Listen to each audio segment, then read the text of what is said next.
You dirty freak bitches. God, we missed you. We missed you so much. We're back, ladies and gentlemen. This episode of the Joe Rogan Experience podcast, also known as the Brian Red Band Experience, is brought to you by Ting. Powerful. Powerful Reddit. That was awesome, guys. That's pretty badass. Yeah, it's cool. Internet communities are fucking amazing. Yeah. We live in awesome times. You know, just memes alone. I mean, how many funny fucking memes do you get to read every day from really, anytime anything happens? Science is like really neat or really amazing. That Bill Burr one, I saw that like 100 times. Oh, I know. Whatever the quote was, the ridiculous quote. Science is great. Isn't science incredible? Something like that. I don't have Bill Burr's phone number. I was trying to get a hold of him because I wanted to get him and Cara Santa Maria tonight together to do a podcast. Well, if he's around, I'll get you his number. Yeah, I'll ask him first. That's the proper thing. Do you not like it, Bryan Callen, when people give away your phone number and you get a phone call and it's like blocked and you pick it up at some goofball wanting to talk to you and you're like, well, when Jimmy Burke gave out my number on your podcast, I got like 15 calls. But it's funny because the guys have all been really cool. I was like, look, don't abuse my number. They'd be drunk like, hey, Bryan Callen, what the fuck, man? And I was like, all right, young guys. All right, guys. I remember being you, so.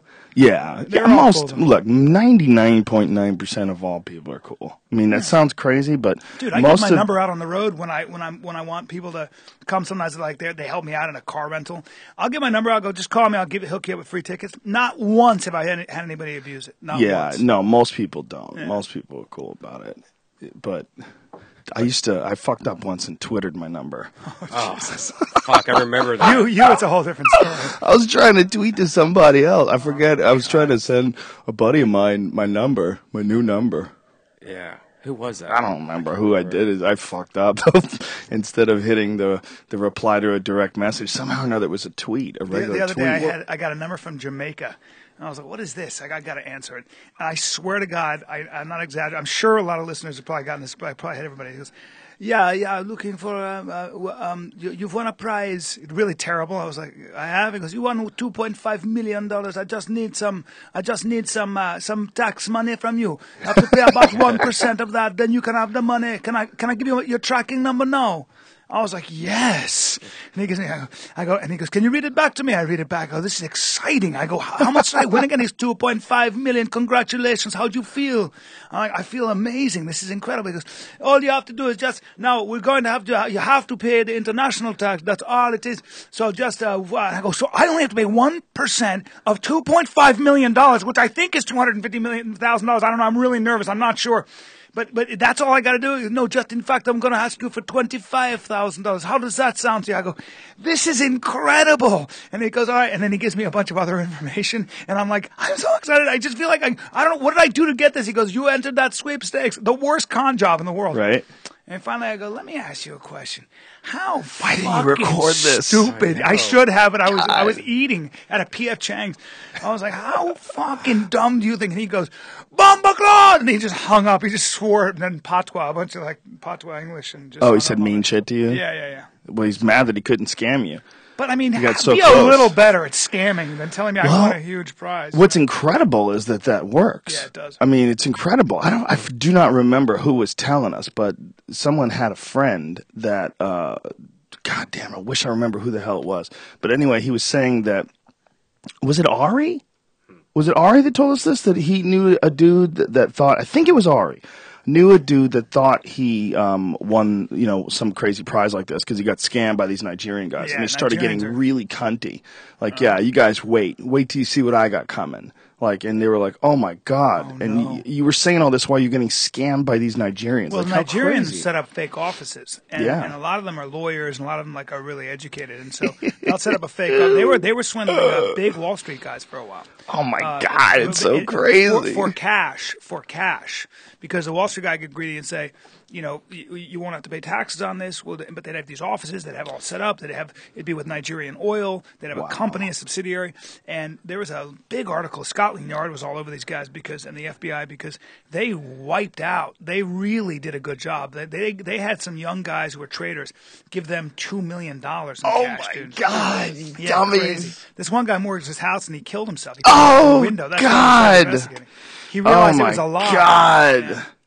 God. Some people can just get No, got. what they would do is they would give you money. They'd do something like give you money, and then you would give them legit money or something, whatever it was. There were a lot of different things that they would do. And you'd get home with this money in some cases. And I can't remember the exact story, but the money was a fake dye that would wear off, like in the movies. Like it was some kind of a fake. I don't know. I have no idea. But it was just they realized that they were white, that they had been scammed of $1 million and jump out a fucking window. Commercials are an unnecessary evil. Or a necessary evil? Unnecessary? If you have to pay for bandwidth. We're almost at high speed bandwidth, folks, this week. Yeah. So hopefully it's all done. So I know the people complain that the Ustream version looks kind of poopy, but we can't really show you high. If we showed it in higher definition, our shit would crash. It's whack. Besides, I'm pretty striking in high def. He's beautiful. Yeah. I have tight skin. This episode of the Joe Rogan Experience podcast is brought to you by Ting.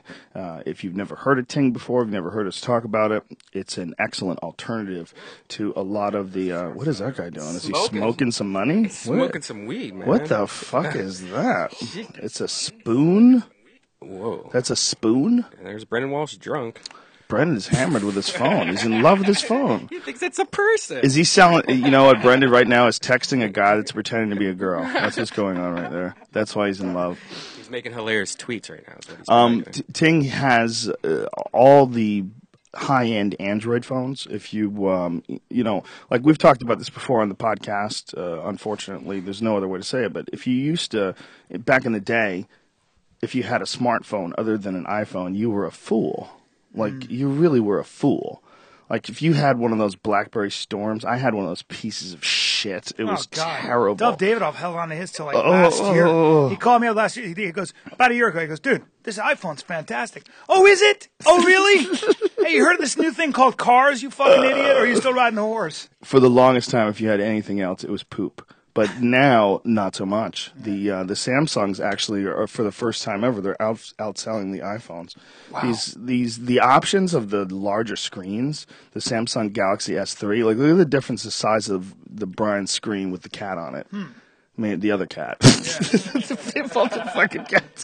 The cool Death Squad cat. Yeah. That is goddamn enormous, and they're really fast. I had an old early version Android phone, and it was kind of clunky and shitty. But this Samsung Galaxy S3 is amazing. And there's an S4 that's coming out now, too. And they also have what's even cooler is the Note. That Note is amazing. Wow, what is that? Oh, it's fucking huge. It's this 5-inch phone. You can write on it. Really? Yeah, it's like they're like fucking computers. You know, man. They're tablets and phones all in one. One of my first memories of you, one of the first times we ever hung out, is I came out to see you, and I had no idea you were such a tech nerd. Yeah, like this fighter, this guy I talked to, and we went looking for pit bulls. We're idiots, right? So, but you were like so techie. I come and I see these computers. You were on the internet. I didn't know what the hell that was. And then you go, hold on, I got to go to this. We go to Fry's or something, and you get memory.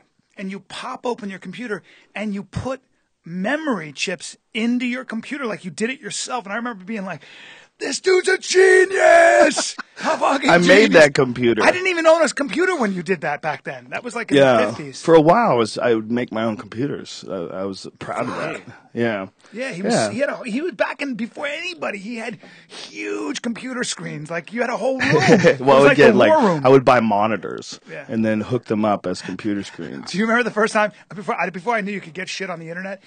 I hear him going and I'm like, what are you doing? He goes, stay out. And I'm like, why does he keep me out of his computer room? And I'm like, stop laughing. What? And he goes, you come running out and you're like, and I go, what are you doing? He goes, okay, run in there and look now. And I go running and I hear you going, and as I go, I see this ass on the screen. I'm like, why is that a big ass on the screen? This is like weird. And all of a sudden, I see this Japanese guy with his hair pulled back like a samurai, and he's going, oh, yeah. Oh, underneath the ass. And I go, okay, I guess he's going to eat her ass or whatever. Guess what? Here comes some poo, ladies and gentlemen. And the guy starts eating poo out of the girl's ass. And Joe's he's laughing, but going,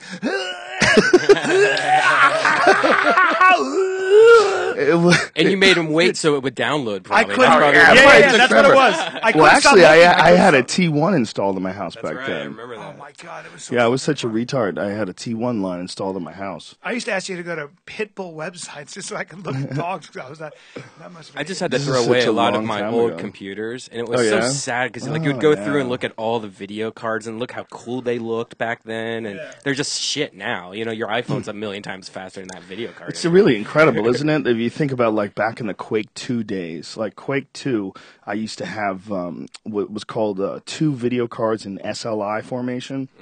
Meaning they're both linked up. You have 2 separate video cards, and they link together through this computer cable, and it doubles your bandwidth as far as I your went ability with you to. for that too. You dragged me to get fucking handles or guns for the Quake thing, like the special kind of handles. I was like, all right. No. You play Quake with a mouse and a keyboard. Oh really? Yeah, Well, there was something you were playing where we had to get.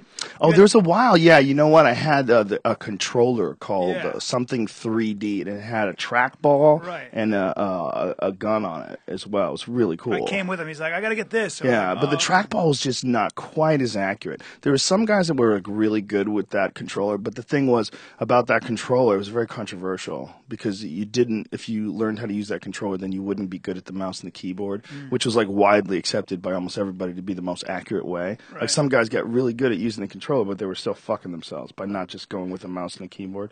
Would you do a live Quake match in front of an audience versus Kevin Pereira Yeah, sure. Yeah, that would be fun. in Comic-Con 2015? Yeah, well, if I can. I mean, it all depends on if I can. But yeah, And you would that have be to fun. train for it and No, everything? that's the problem. The problem is if I started training, I would get obsessed again. Yeah, but Dude, you don't know the I'd rush. No, he gets The crazy. rush of getting really good at Quake it's so intense. Really? Yeah, because you're playing in these 3D games where you're running down hallways. You have a variety of weapons on you, and you're chasing motherfuckers, trying to kill them. And when you kill them, they splatter. You're shooting rockets at them, and it's all in real time. And the graphics are amazing, and you're seeing it through a first-person perspective. Either you're seeing a gun in front of you, or you're seeing crosshairs in front of you. But you're manipulating the character, and the better you get at your hand-eye coordination and your understanding of maps, the more effectively you could just fuck people up. Like there's like many levels in video game skills. And I never got really good. I got good for a regular person. Yeah.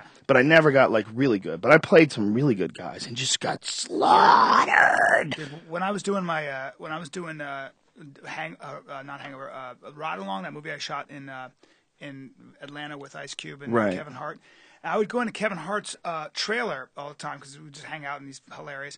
And he and his buddies would be taking that Madden basketball game so fucking seriously, like serious, like real competition, real games. And get pissed off at each other if they lost. Like, and they're really a tight group. They love each other.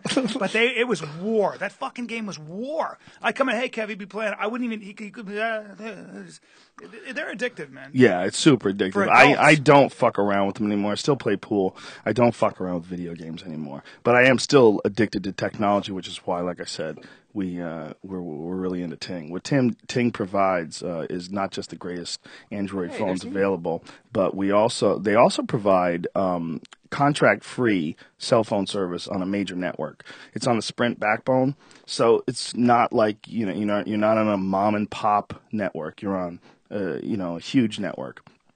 And you can do that with no contracts. And the way Sprint has it, not only are there no contracts, but they give you credit on unused service. So if you use less than you thought Ting. you would, on Ting. Yeah, you What'd said I say? Sprint. Did I say Sprint? Yeah. Well, they're using Sprint. Yeah, but the Sprint Ting. doesn't have the thing. Yeah, well, don't go to Sprint. Go to Ting.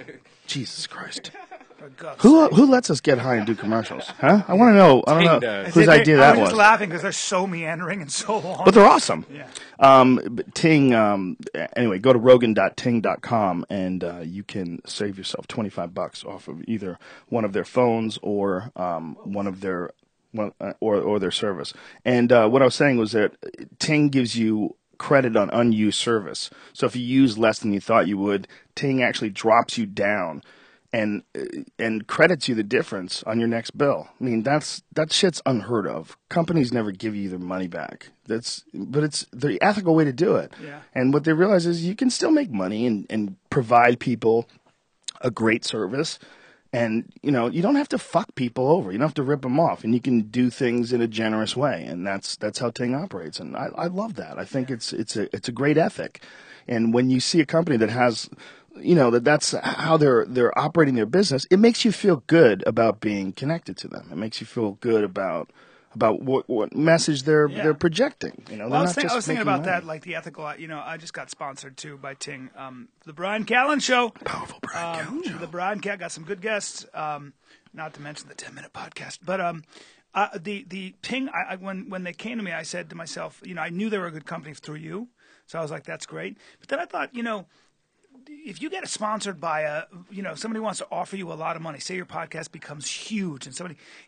And sometimes companies can become so big and you're not sure where their interests are or what they're doing. It really does kind of raise some questions. I don't want to be responsible for supporting or shelling a company that doesn't have ethical practices. It's a hard one, though. Well, you don't have to anymore. There's plenty of really good companies, and I think I think a lot of these companies also operating on the internet. The internet it's pretty transparent. It's not difficult to compare rates and services and do that with people, cars, man. Yeah, people know now. It's like, and they also know that every company doesn't have to squeeze every last blood out of you. Right. Right. When you have something that it's require a service like cell phone service, it becomes that weird, creepy thing where they've got you. You fucking need them, okay? You need them. That's right. You need them. McDonald's says that they never treat anybody like a hamburger. Meaning, so you go in and say, I don't like my hamburger, they'll give you a free one. Why? The hamburger. A lot of people say, well, you walk in and you're not a $2 hamburger. The average customer in McDonald's spends, I think, about $53,000 over a lifetime on McDonald's. They're loyal customers. So when you walk through that door, you're worth $53,000. That's an interesting way of looking at it. So they treat you like a person, not a hamburger. They don't treat you How like about a just meal. do it because they want to be nice? How about that? How about McDonald's, you fucking cunty number counting assholes? That's ridiculous. How about you just do it because you're nice? Don't treat someone like they're $50,000. Treat them like they're nice. I do think that some companies like Starbucks, from what I understand, is very responsible socially. Like they're very intent on using the money they make. That is cool. Power to it's a big responsibility, and I think that you're right. I mean, just how about doing it because it's the right thing to do? Yeah, it just makes me happy to work with companies that I know are not douchey. So that's how I feel about Ting. Go to rogan.ting.com, save yourself some money. Also, we're brought to you by Squarespace, and Squarespace is one of our newer sponsors. If you've never been and don't know what it is, Squarespace is an all-in-one inclusive platform online for the average, regular, everyday schmo like you or me, son, to go and create their own website. And it's pretty fucking badass. And, when I first got my very first website, a dude named Menthol created it for me. Menthol did most of my websites. Have you talked to him about it? No, I gotta get in touch with him, man. He got super busy. He got a lot of things going on in his personal life too. He was a guy I used to play Quake with. In Extreme Detriment, we had a Quake clan. And well, he can train you. He can train you for this big event. Wait, your name was Extreme Detriment? He was always a little bit better than me when we played Quake. He always just a little bit better than me. He was good. He played really good. We could have a comedy show and a podcast going around you while you're playing Quake. I am terrified of. It sounds so ridiculous, but I'm terrified of becoming addicted to playing video games again. Well, you get excited about. I don't even know if it's an addiction. You just get. I love when you get really excited. One time, I remember we were like 30, and you're like, look at this T-shirt. It was a UFC T-shirt. It's like a fight T-shirt. And then look at this. It's a race car. And then look over here. I have this thing. This is a workout. It's a book. And then there was a pause, and you go, I'm 12. It was so fucking great. Because we were all looking at you like, I know, we're kind of idiots too, but geez, this is a little overboard. You get really excited over a design on a T-shirt, dude. Dude, I'd get really excited about the newest video games coming out. I've always been very childlike. Yeah, but you could just replace your pool obsession with your Quake obsession, then you'd be home with the kids more. Don't want to do it. Do you remember, like, no, I'm not. I don't go. I play pool maybe one night a week, if that. Do you remember when we were hunting and I remember, I think you said or something. I was like, I don't need a lot of sleep out here because we're so not like I really the amount of stimulus we're exposed to. Yeah, we're inundated. It's crazy. Yeah, colors. We're not designed for this. No. That's for sure. No. We're designed for what you experience when you go camping. That's what we're designed for. We're designed to take in nature. Yeah. We're not designed for Times Square. The human body does not know what the fuck to do with Times Square. The human body sees giant billboards and just goes, Right. Your whole system is out of whack. You're like, what the fuck am I even looking at? Yep. What am I looking at when I'm going to the movies? What am I looking at what am I dealing with when I'm listening to songs? The input that we receive today is we're not designed for any of this shit. Our body's not caught up to what technology can do. Nope. You fucks. That's why there's one theory about autism in kids who have hyperactive, minds and central nervous systems. That maybe we're evolving. We're literally evolving with technology, and because I totally believe that. Yeah. I totally believe that it makes sense. I mean, I think it's terrifying for people because we love our emotions. Yeah. But I think the reality is we're probably going to eventually outgrow them. Oh, shit. Did I say that? I was having fun till Keep hope then. alive. Squarespace, you dirty fucks. Keep hope alive. This was supposed to be an ad. I'm making a website right now. Clearly went off the rails. It's pretty cool. You could just pretty much pick a theme, what you want your website to look like out of a bunch of different things. And then, like, if you're watching right now, I'm just pretty much making a website. As you sit here talking to me. Yeah. Yeah, it's ridiculously easy. So you just hit this to change the title. Look at this. All right, I'm going to change the title. I fucking love it. I want to do it. I should create my own website. I want to do it. Dolphin Butthole. And that's now the name of That's now your new website? Yeah, it's my new website. I like it. That's a catchy blog title. I want Dolphin Butthole. I mean, who could forget that? General. You'd be like, that guy's got something to say. I did a Let's look at podcast. Squarespace.com/Joe. Go there. Look at that now. It's no credit card is needed. But try it out, and you can start building your website. And then if you decide to purchase Squarespace, you can use the offer code Joe3 and get 10% off your first purchase on new accounts, including monthly and annual plans. Squarespace has built-in e-commerce abilities that's really badass and easy to use. Super easy to set up your own online store. You could do it ridiculously fast. And they offer 24/7 support, responsive design. Your site will look great on any device. Like you can have it on an iPhone, an iPad, a computer. It's going to look sweet. They know what the fuck they're doing. I mean, it's really incredible. This used to be so hard to do.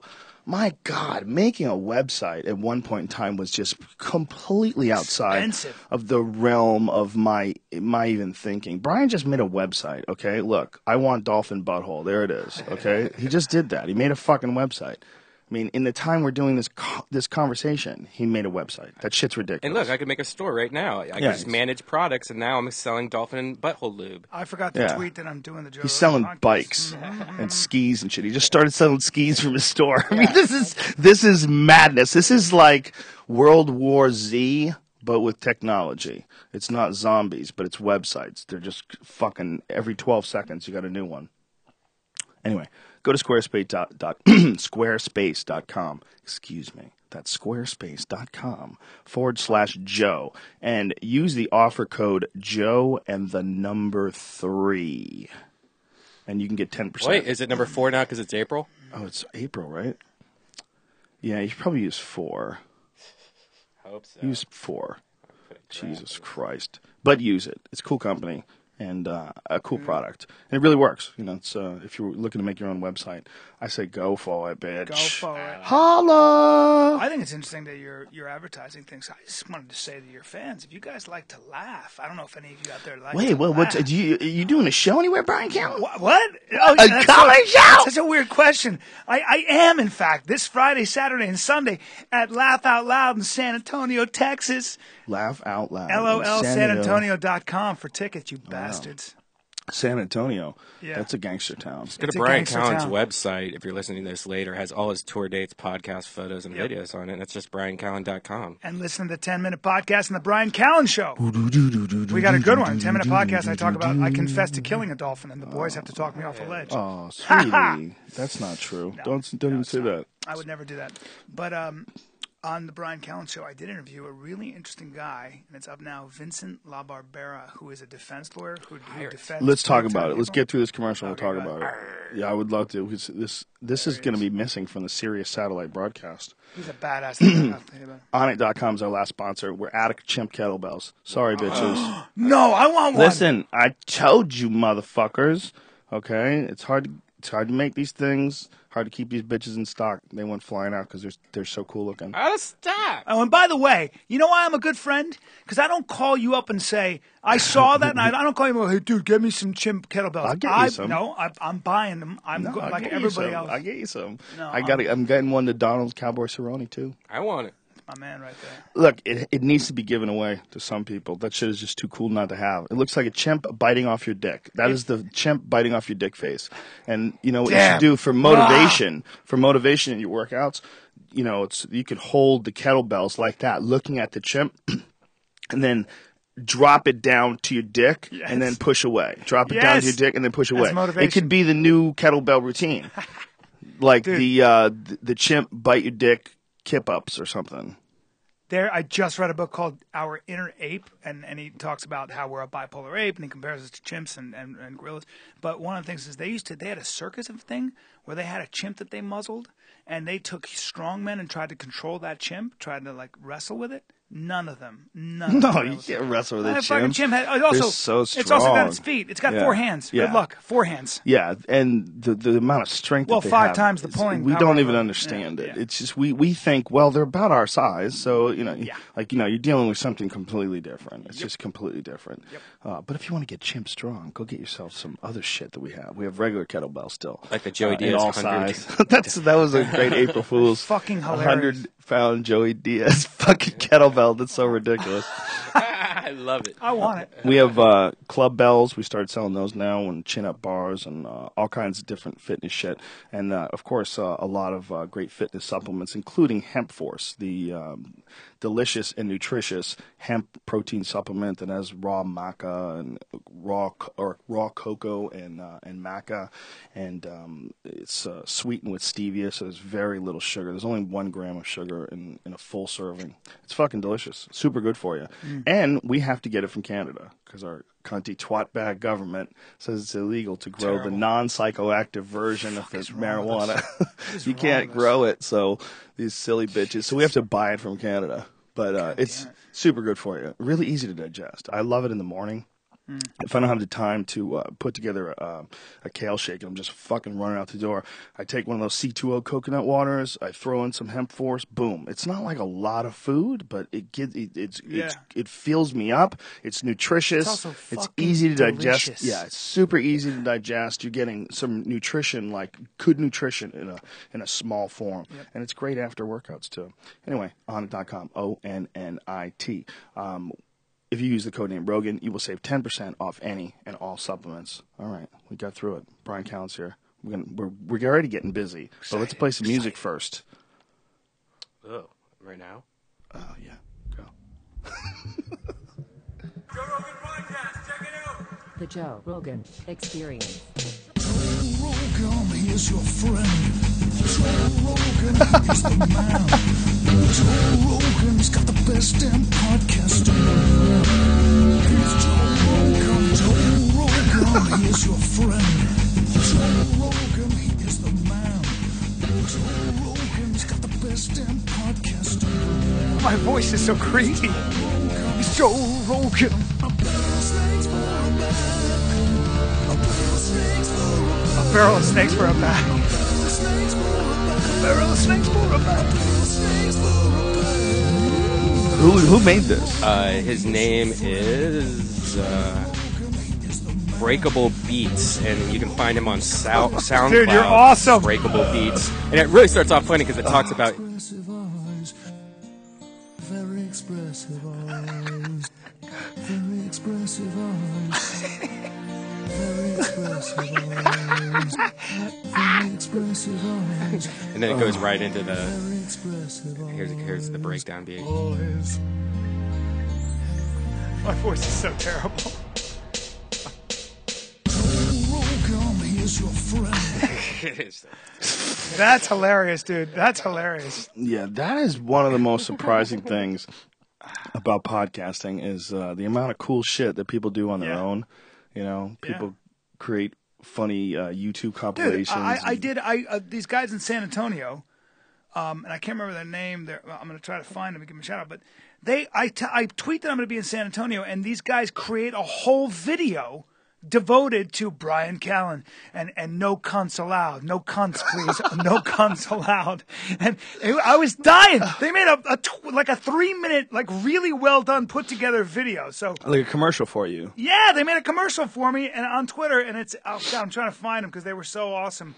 And oh man. Anyway, I'll just give a shout out when we. But I mean, that's what the internet does. You get a bunch of guys who are like, dude, let's make a video for him advertising. I was dying. You guys are coming to my show for free, by the way.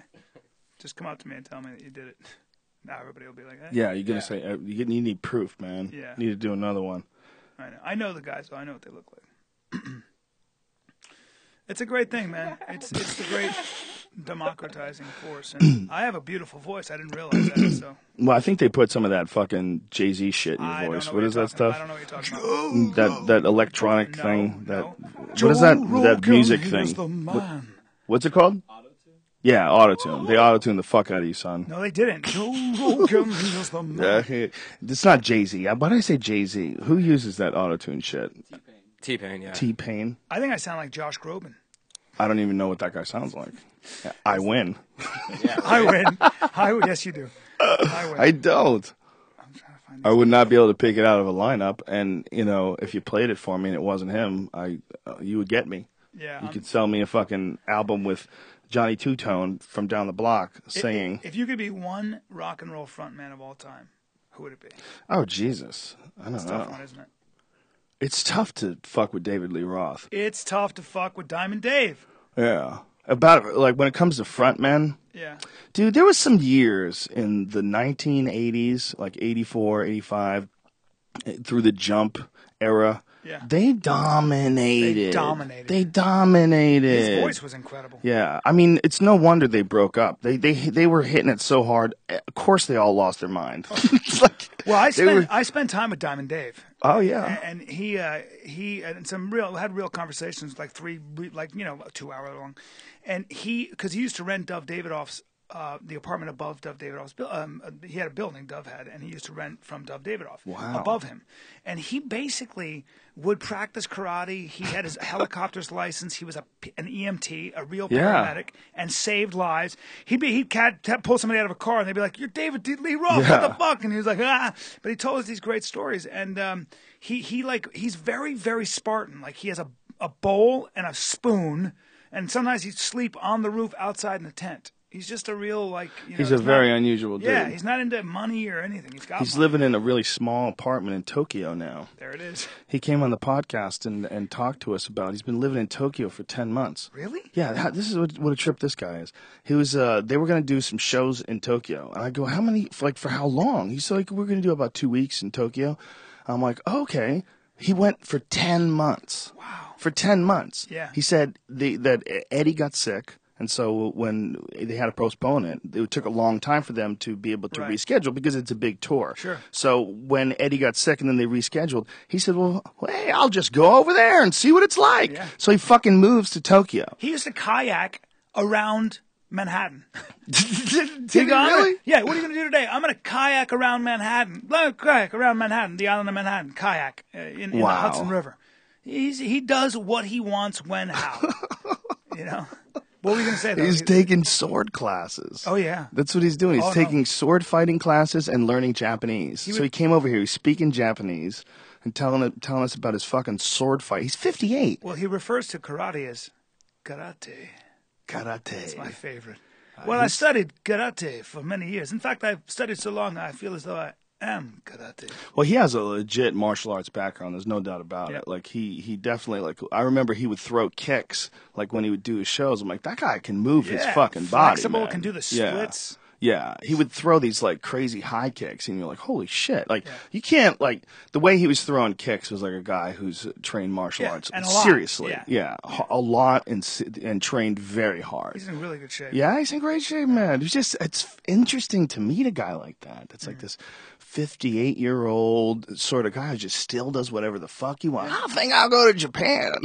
Fuck it. I think what happens though when you've hit the apex of fame, like when you're a rock star on his level, you're the biggest. That you don't get more famous than that. You just don't. On Earth. On Earth. I mean, and just to play the stadiums and just like go crazy. And I think once you do that, and you kind of, if you're a interested person in the world, you realize that's like you get immune to that. You actually, I think you get immune to it. I think you get immune to that public embrace.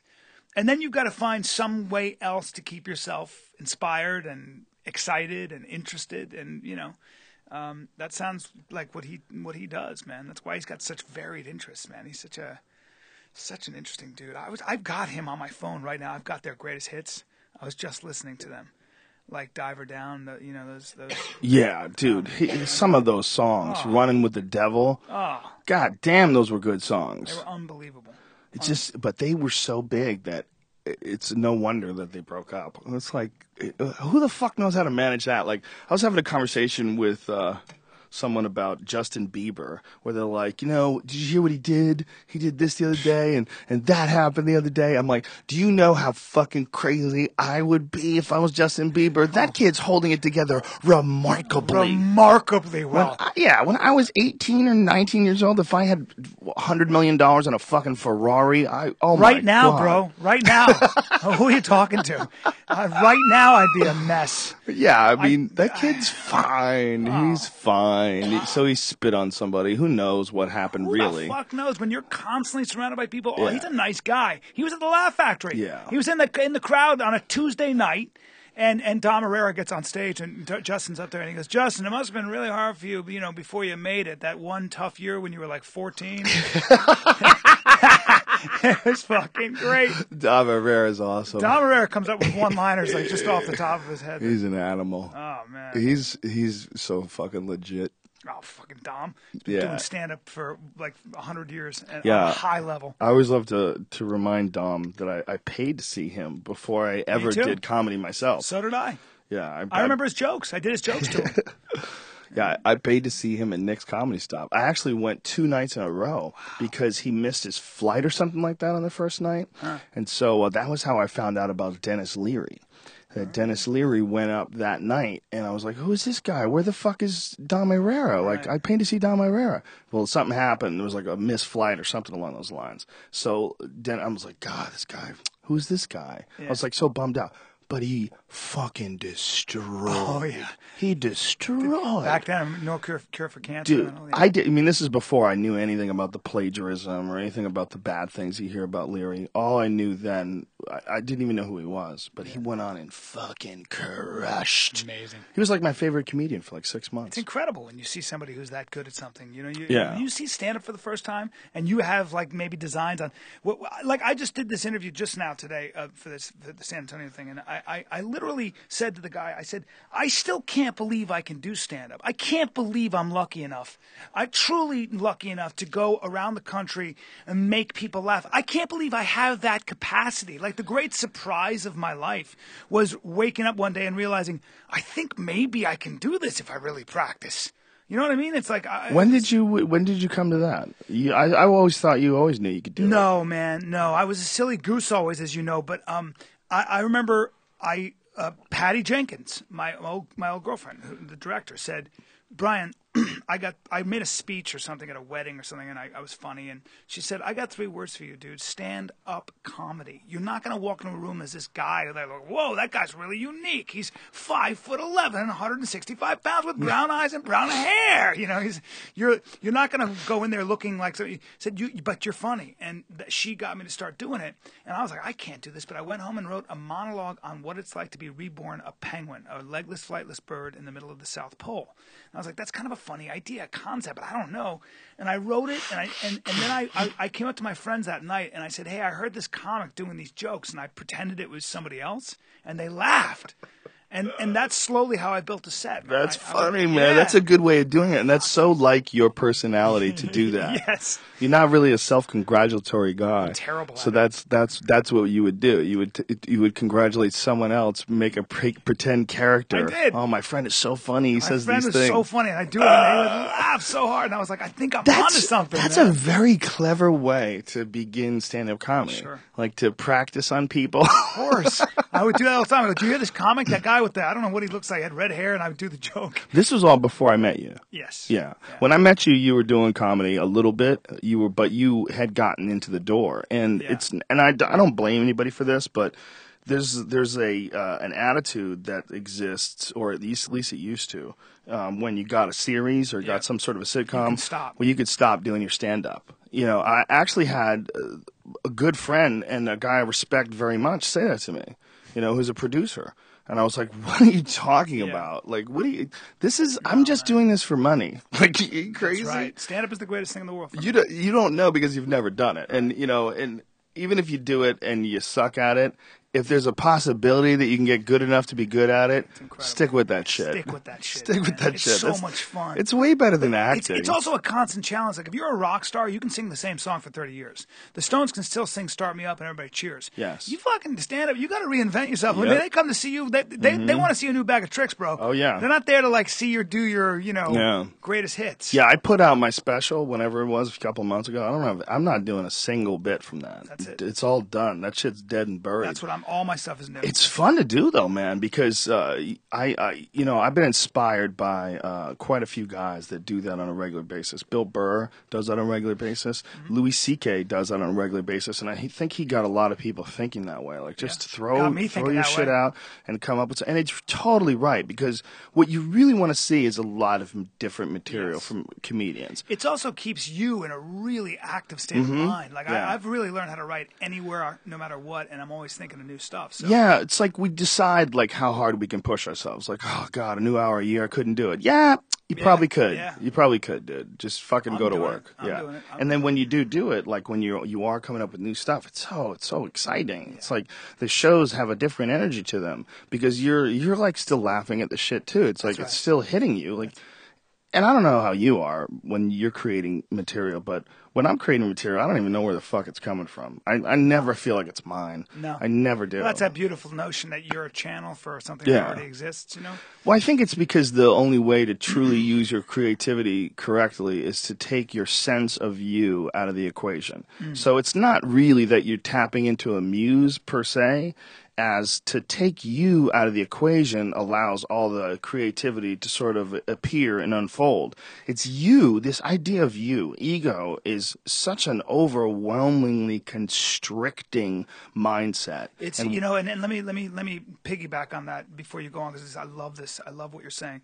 And when you say ego, a lot of that, and for young people, let me get specific, and I think a lot of it is we all define ourselves on very strong lines. Men, especially in this society, are told to define yourself along strong lines. You know, I'm a fighter, I'm a tough guy, you can't push me, whatever it might be. I'm a musician. That comes with a lot of baggage. And I think that one of the nice things about learning how to create is to loosen those lines a little bit. Don't try to define yourself. You don't have to be right. Don't pigeonhole yourself into I'm a tough guy or I'm this guy no, not when you're creating. And it goes back to what you said. Take yourself out of the equation. Well, people try to define themselves because they're insecure. You know, I mean, that's how when I was a young man and I was insecure, that's when I tried to define myself. I tried to pretend to be somebody. I would try to, as much as I wanted to be an individual, a complete individual, I certainly wasn't good at it. But and it's also like I just played volleyball with Brendan Schaub, Mayhem Miller, and my buddy Kieran, all fighters, obviously. And I'm sitting there looking at these fucking, Jason's been fighting for 15 years, retired now, but he's still a fucking rough, athletic big guy. And I'm looking at fucking Schaub, who should just have a statue. I should have a statue built to him that I can just, and you're looking at. What the fuck are you talking about? I'm gay. I mean, I'm straight. I mean, when I talk about Brendan, I get very gay. No, but I'm looking at how big and strong these guys are. And I thought to myself, there's always somebody stronger there's always somebody stronger than those guys. And by the way, No, that's not true. There's going to be one strongest guy. there's got to be. There's got to be. There's not. It's not. There's always got to be someone But that stronger. kind of brings me to my point, which is the idea that, you know, there's not a real difference in some ways between me and Shab or somebody who's really big, in the sense that, yes, they're stronger, but we're all compared to somebody else. We're all kind of like, depending on what context you're standing in, I'm stronger than this guy over here. He's stronger than me. You really think about this shit? Yeah. Why? Well, I was just thinking about how we kind of I was thinking about how we try to kind of like aim for certain things. Yeah, but you're 45. No, I'm not You're talking 46. about. I'm using it as an example. I'm just using an example of anything you do. Like if you're a musician, Right. you want to play like that guy. I'm just saying that the only thing that matters is that is a false way of going about things. All you can do is control your own expression and who you are. That's all you can do is go. There is no the idea of comparing to something bigger or something is an illusion almost. Right. It's the only thing you can do is try to not dilute who you are. You want to keep it as It's so hard to say. I mean, it's saying that and doing that. It's like, what is he yes, saying? it's so What does hard. he mean? You know, it's just, you got to know that your ego will fuck you up, man. Your ego, even though you feel like it's a part of you and you feel like it's good to have it protect you, so you'll bullshit yourself about things. It's super important to know when you fuck up and not be in denial. Because when you're in denial, it sets you back. Because, look, no one's perfect. I'm not perfect. You're not perfect. There's not a single perfect human being. The idea is ridiculous. Because it's like, you're a different person depending on when I catch you. You're a different person depending that's what I on mean. what time of the day and, you know, and what happened to you recently, or, you know, what bad thing has gone down in your life. You're a different person at every minute of every day, 365 days a year You're like sometimes. a river in a way, like you know, trying to say this is who I am. I'm a Yeah. tough guy, or I'm this. You got to just learn from mistakes always, of course. Have the ethic of, you know, just trying to be a good person, just trying to be nice, try not to. Yeah, but let me ask you this: like you were saying, and I was thinking about this the other day. You know, you nobody's perfect. You can try to strive for perfection. It's kind of a good thing. You'll never reach it, but the idea is you can imagine what perfection is in a way. Like, you ever feel that way? You ever feel like, you know, like you're doing this thing, which is stand up, and you keep putting out stuff. In your mind's eye, you have a notion of what the perfect. I or don't. no, you I think that's all a waste. This is what I do. What I try to do. I just try to keep writing funny shit. Right. Just write it, make it funny, sake put it of- together, for the and sake just of the do doing it. of it, Yeah, right? as well as it's. I know. You know, I explained this to Ari once, but it's applicable to me too. You know, Ari and I were talking about comedy and like what's going on now that he has like real fans and this new obligation.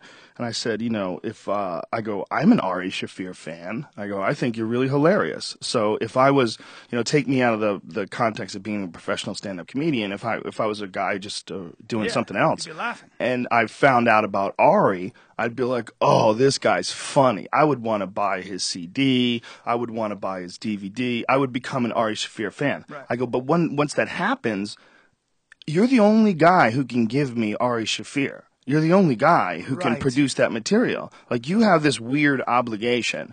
And if you do something like, there's comics that were like really big at one point in time, and they sort of stopped delivering comedy. They stopped making new you know specials, and people sort of gave up on them because they don't really talk about them that much anymore because they're not getting material from them on a regular basis. You know, so. You're the only Bryan Callen. You're the only guy So you're who trying can to reach go- Bryan Callen fans. So I just try to. I know that people think that the ridiculous shit that I do is funny, and I know how to do the ridiculous shit I do. So I Yeah. just keep doing it. Yeah. That's my thinking. Yeah, the idea that I guess the idea of perfection is really a static notion, and you're never static. You're always a verb. I right? always changing. always trying to update the bits. Right. It's a little bit different every show. There's always something new. I'm adding. I'm taking There- away. there I'm was- approaching it in a different way. I'm fucking with it. I'm trying to find out how to do it the right way. Yeah. And I'll learn along the way through trial and error and from my own feelings of being too verbose or too clunky or whatever the fuck it is. And so in that way, in doing it like that, like, you're never in the equation. You're The never, equation. you're never in the equation. The equation is always the impact of the material. What is the best way I can do to make this funny? Like, what is, if I was, you know, if I'm experiencing this myself, like, what is the best way to do Yeah. it? So you sort of become a passenger. You know, it's like you're the one who has to sort of orchestrate it. But you know, the concept of the muse. I hate when I say you know that many times. The concept of the muse. That's a faker's. You know, I really should be like I'm like, you know, no, you don't know anything. You don't know what the fuck you're even talking about right now.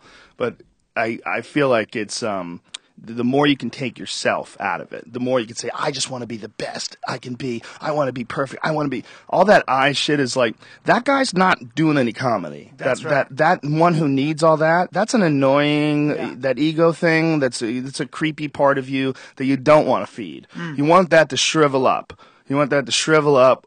It's really like a witch's You're tit. saying something really interesting because I remember there was Laurence Olivier was a famous actor, and he'd done this production of King Othello or something like that, and he was amazing, and everybody came back and said it was the most incredible performance, and he was in a really dark mood. And they said, "But what's the matter?" And he goes, "That was the greatest performance anybody's ever seen." And he said, "I know, I just have no idea how to repeat it." You know, and his thinking was wrong in a sense there, you know. You just got to go zen. Yeah. You got to go zen. You got to go zen and understand that if you can do that, that means you could do that. That's right. It doesn't mean you're going to do it every night. I mean, there's going to be nights like there's times when I'm talking on this podcast where every third or fourth fucking word is my fat stupid tongue is hitting my teeth wrong, and it's I got to excuse me. It's called marijuana. No, Like you it's call not it. even that. Yeah, It's not that. I'm Well, I'm pretty good yapper. It's just not what I'm trying to say is like there's ebbs and flows to things. There's never a perfect, absolute, sustainable rhythm for anything. So if Laurence Olivier can crush it like that, what that means is that he can crush it like that. Right. It doesn't mean he's going to crush it like that every night. Right. But he crushed it like that live, and it's live. When things are live, it's it's a different experience. Do you remember in the Book of Five Rings when Miyamoto Musashi says, practice something enough so that the thing of itself reveals itself, the spirit of the Yes. thing reveals that? What do you think he meant by that? Well, because the same thing he meant that if you know the way broadly, you can see it in all things. And it's the same thing. It's like the way is the spirit of a thing is really excellence, whether it's bowling or golf or archery. The spirit of a thing is excellence. The spirit of a thing is finding how to control the body and to get it all online where how would you define run it? up and do that perfect 3-point, or 3-point foul shot. Did you ever see that video of that autistic kid that never played basketball before and they threw him in on the last game? Brian, find this on my Twitter. This is incredible shit, man. Incredible shit. This kid, it's kind of unrelated, but this kid is a high-functioning autistic, and they put him in on this basketball game. And he's like, you could tell that the kid's like loved by all these teammates. And when they take this kid and they finally let him play in the game, it's like one of their last games. The kid gets up. The place goes nuts. They love him. They're cheering for him. He throws his first ball, and he misses by like 6 feet. And they're like, oh, Jesus Christ. And then he can't miss. He's nailing 3-pointers from the outside, and the crowd is going fucking crazy. This kid misses one shot and then gets in this insane groove of over and over and over again slamming 3-pointers. He won like the school record. See, he misses. That's not it. There's that's one of them. Yeah. Everybody else has decided. But J-Mac wasn't done. He kept shooting and kept hitting. Another 3. Oh, did you start and this like another inside 3. of it a little bit? Okay. Yeah, the beginning they show the first basket which he misses by like 6 feet. And Look then at all these kids. oh, they went crazy. Look at them run on the field. Grab them and they're picking him up and carrying him around. On their shoulders. Can you imagine how good that kid must have Oh, felt? man. As an athletic director, if I retired today, this would be the one thing that I talked about forever. Wow. Dude, are you kidding me? Isn't that amazing? That's another word for excellence. I think as you speak about it is harmony. Everything moving in the way it's supposed to. That's what it sounded like you were talking about. That's a form. That's kind of like harmonizing with a frequency, man. Like getting into something and a pattern and where everything is firing the way it should. Yeah, you know? and understanding what it really is. Like, see, the more like in Musashi talking about, it's totally applicable to stand-up comedy, because in talking about like the more time you practice it and the more you observe it and the more you understand it, the more it's what it is reveals itself to you, and then you know how to operate and try to achieve excellence within it. whatever right. it is. Like you're almost riding it. You're almost it's doing the work. Yeah, that's why I think that activities are really important for people. There's a lot of people that unfortunately don't engage in activity. They don't engage and they don't taking have drum hobbies. lessons or like jiu-jitsu or- anything like that. Learn a language. Do something. Yeah, do because something that's you exciting. learn the art of learning. You know, the problem with our education system, Gore Vidal was saying this, is that it was that we don't have an education system that teaches you how to think. Right. We don't. That's so true. And that's there is an art to learning, man. There's an art to learning. There's an art to how. It's an art to being a human being. That's right. It really is, and no one teaches us. We don't know what the fuck we're doing. We're all idiots raising other people with the same flaws that we were raised with. There's no manual for it. Exactly, and when you look at what we consider our source of education, as far as like what is distributed to us nightly, what's the news, right? I mean, that's really the education that people have today. Once you get out of school, unless you're reading books on your own, where are you getting your information about the world? You're getting it from the fucking news. That's right. Well, the news doesn't really represent what's A, going on in the world, and B, it doesn't say anything about how you should be dealing with this, how you should be thinking, how we should resolve these issues. It's like this tattletale that just goes running over and tells us about all the fucked up shit that's happening in the world, but it's not a dialogue with a person. It's like a source of information. By the way, that complaint goes back at least 3,500 years. Socrates, when he was at his trial, said, you wouldn't take a horse to try to ride it and not train it. The same applies to a human being. You've got to start with the notion of, he was trying to teach philosophy in the sense that you better know what questions to ask throughout your life, and we should start with young people, educate young people the right way with the right questions. If you don't do that, then you've got to start with a base almost, and we don't do that, man. It's almost like learning jiu-jitsu, just learning moves without learning the principles behind it first. Yeah, well, it's also like learning jiu-jitsu without going over the real correct drills. Like learning real live, applications and the way school is set up. You know it again, you motherfucker. The way school is set up, they have X amount of 1,000 kids, and they have to get these kids through with a basic understanding of the building blocks of our world. They have to understand math. They have to understand how to structure a sentence. They have to understand how to form paragraphs, and they got to know what happened in the past. And then you're off on your own. Good luck, fucker. Next stop, college. You talk about taking yourself out of the equation. That's an Asian thing more than a Western thing. Certainly more than American. They had Chinese people look at a fish tank, and then they had Americans look at a fish tank. The Americans described the fish. The Chinese described how the relationship between the rocks, the seaweed, the fish, the boat in there, and everything. They were looking at the entire picture, and that's a lot of it is my buddy was a paramedic in Vietnam for two tours, and one of the things he found was that the Viet Cong, when they would get injured, they wouldn't go into shock, and you could interrogate them. They wouldn't go into shock. The Americans would get hit, and a lot of times they'd go into shock, and it's very dangerous when you go into shock, which is actually, what shock is? The panic, the lockup, yeah, but your adrenaline body will overload. take all the blood from your extremities and go right to where the wound is, like sort of like the core area, and your body can shut down. It's very dangerous, and that is from panic. That's right. That's from your heart races and instead of slowing down, and so. Why? Well, one of the things was that when an American would get shot, you'd go, holy shit, I've been shot, and you focus on that wound. When a Viet Cong would get shot, they were taught that the whole culture wasn't about you. You were a leaf on a very big tree. Put your attention out there.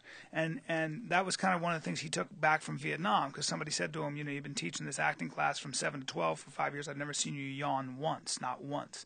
And he says, I don't think about myself. I'm never part of this equation, man. I learned a long time ago, even if I'm tired, it's just a form of energy. And I spent a lot of time. If I start worrying about being tired, I'll get tired. Yeah. And he was 55, and he just was very good at taking himself completely out of the equation. Yeah, I think that you can definitely trip yourself up with some bad behavior patterns as far as your feeling and your health and the negativity that you see in the environment all over the place. I mean, we've all been around that one person that just complains about everything, like, oh, great, look at the hotel we're staying at. Oh, fuck, look at this fucking place. Oh, Jesus. This place hasn't been updated since the 70s. Like, will you shut the fuck up, man? there's a guy who I don't want to speak out of turn. I don't know if his name, but he's a writer. He tried to kill himself, and he was listening to birds. And his girl was there, and she was talking to him, and she said, "Listen to the birds." He goes, "What do you hear?" He said, "I don't like listening to birds." She said, "Why?" She goes, "They're so beautiful." He says, "You hear beauty. I hear a bunch of animals trying to fight for territory and scratch out and yelling at each other." And she went, "Hey, dude, don't ruin birds for me, man. You may be smart as fuck, but I don't want to be your kind of smart, you know?" And it really is a question of what you choose to look at, what you choose to hear. Well, how emotionally invested you choose to be in whether these birds fight to the death. It's also your belief system, right? Yeah. You know what I mean? You can change your belief system in some ways. Well, it's choosing whether or not you're going to be affected by all this information. You know, what I was going to say is that when we were talking about the needing some sort of a lesson in how to think and how to operate the mind, if the human mind, if the human body was just the human experience, if that was an instrument that you had to learn to use, think about navigating the human life with the human body and language, and think about if you came from somewhere else and the human body wasn't, and the human experience wasn't just a person living a life, but rather was a ride that you had to figure out how to master, how to accomplish, and that the human animal, with its creative abilities, with its abilities to reach out to people, with its ability to build buildings and use electricity and all these different things, that's a vehicle. That's what that is. Yeah. Learn it. Learn how to use that vehicle. Yeah. You would have intensive study for years and years and years of just trying to figure out how to go about the correct way of doing this. It would be like, you would have to figure out what is the best way to think, what is the best way, what most beneficial way to approach every project as a person moving around in this human world with this human machine. Yeah. It would be like a super complicated thing. But instead, it's just two people fucking. Some guy shoots a load in the girl. She swells up. Blank. A person comes out. No one knows shit. It's a good sound effects, by the way. Thank you. So the three of them are standing there. No one knows what the fuck is going on. And they keep doing the same thing. They keep interacting with each other the same thing. The way the human being and the human body interacts with the world is so bizarre and complicated, and to get it right and correct takes so much fucking thinking. It's amazing. And tutelage. We just let these things just go loose out into the world. Right. I mean, which is why people are desperate and lonely and forsaken, of course, and forgotten, and all that stuff. Well, we're caught in this machine. There's a real machine going on with society today, and that machine is the building of society, the increasing of bandwidth, the interconnectivity that's provided by technology. It's all of that, and it's all of that with this exponentially increasing momentum behind it. And we're all caught up in that. Yeah. And we're caught up in that, and we have mortgages and we have bills and we have all these, but what we're doing is we're feeding this system. We're feeding the system of televisions and computers and cell phones and new clothes, and it's distracting. It's so distracting. It's like you start unknowledgeable, and the Greeks always said you go from knowledge, but you don't jump all the way to wisdom. There's an in-between place, which is correct opinion. Correct opinion comes from when you study as you're reaching for wisdom, you start to develop, as the world crystallizes around you with the right teaching and stuff, you start to learn what sort of the correct way to look and reach and follow the correct opinion is. And then you finally get to a point where you understand and can explain why that is the correct opinion. That takes a long fucking time. That's life mastery in a way. But it's like what you're saying is it's we don't have a system. We try to with public education, but we don't have a way or a system to really teach people how to live the art of living. No one knows what the fuck they're doing. And the people that we were raised by, they didn't know what the fuck they're doing either. I mean, my parents are very nice people. My mother is with my stepdad. They've been together forever. It's like they're a very nice couple. They're very nice people. But they were raised by people who didn't know shit. And their parents were raised by people who didn't know shit. And this era that we're living in right now, it's like human beings are just starting to wake up and realize that we were all living in this weird sort of momentous world, this world that moves on momentum, and momentum doesn't make any sense at all. And we're all just waking up, realizing that it was set up by people who didn't know what the fuck they were doing. I mean, they knew how to build buildings, they knew how to use electricity, but no one knew how to teach society how to chill the fuck out, relax, and enjoy each other. Not one fucking person, besides like Martin Luther King and a few people with some dreamy speeches, not one person emphasizes that in the role of government. Not one person is pushing that, like, can't we figure out a way that human beings are just nicer to each other? Can't we figure out a way where there's maybe a little bit less profit, but also less pollution and less fucking with people and less control over the human populace? A lot of it, Isn't that possible? I would say though, you're also dealing with the residue of most of human history. Almost all of it has been not enough to eat and dying of disease. Oh, yeah, no, it's no doubt there's been a lot of things that led us to this point. Yeah, it's trauma. But this is also the first point. We have a responsibility as the human beings that have the first access to this sort of information to not be looked at like a bunch of silly fucks by the people of the future. Because that's a real problem. Because if I look back, I mean, living this life right now, just looking at all the silly nonsense that human beings are involved with. Like everybody, I look on Twitter and everybody has these fucking equal signs on their Twitter avatar to let everyone know that they're into marriage equality. It's equality. It's marriage equality. You should be that's like saying, having that on your Twitter avatar, you might as well just say water's wet. Is hot hot? Is cold cold? Of course marriage equality makes sense. The fact that you even have to who are you talking to? Well, but seriously, in 2013, we should find out who doesn't have that on their avatar. It should be that. How about nobody use their face anymore? And let's find out. And the people who have a problem with it, who gives a shit whether or not a couple of lesbians want to marry each other, you're an asshole. Right. Like, you're an asshole, and maybe nobody tells you you're an asshole, but why do you give a fuck about them? You worrying at all about what other people are doing sucks. Right. It sucks for everyone around you. Exactly. You fuck everything up. You care that two people love each other and they want to sign some paperwork. Why do you give a fuck? Exactly. What do you give a fuck if she signs some paperwork that the other chick's going to be her ass-eating slave till the end of time? And she'll have to be reincarnated as a future ass eater. And upon turning 18, will resume her practice. Where is this? Because this chick's going to be immortal.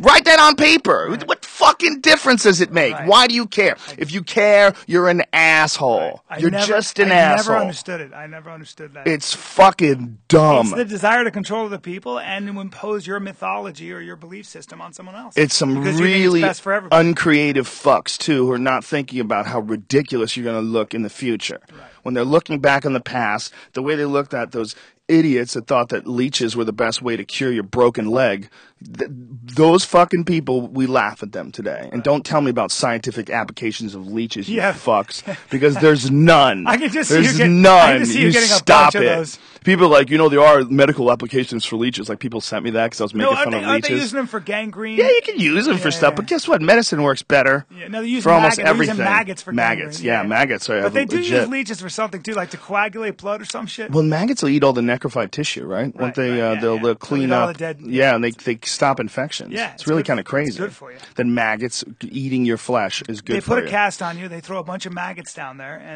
Because they can't eat you. Right. They can only eat the stuff that's fucked up. It's so crazy. Yeah, I mean, they're not really like good eaters. No. So it pays to have them all mushed up on your wounds.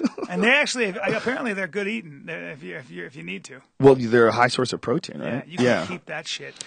Well, isn't it interesting how we have this these really clear views about what is and isn't good food or something that you should eat? Yeah. And crabs and spiders, could there be an animal that's closer to looking like each other? Well, they're in the same family. Yeah, they're in the same family. Once I found out that lobsters were in the lice family, I couldn't eat lobsters anymore. I was like, what do you mean they're in the lice family? Have you ever seen those dudes in the jungle that they cook up the tarantulas? No. You never seen them? No. They look yummy. It looks like a soft shell crab. Really? I bet you it is. I bet they taste good. They're all in the same family. You know? But we have this weird thing, right? Like when we're talking about maggots. Yeah. Like if it wasn't like what is hemp force protein? It's fucking ground up plants, mushy ground up plants. Right. Like okay, you eat plants, got it. Okay, what are maggots? Maggots are just these little fleshy things. Right? Okay, well what do you eat?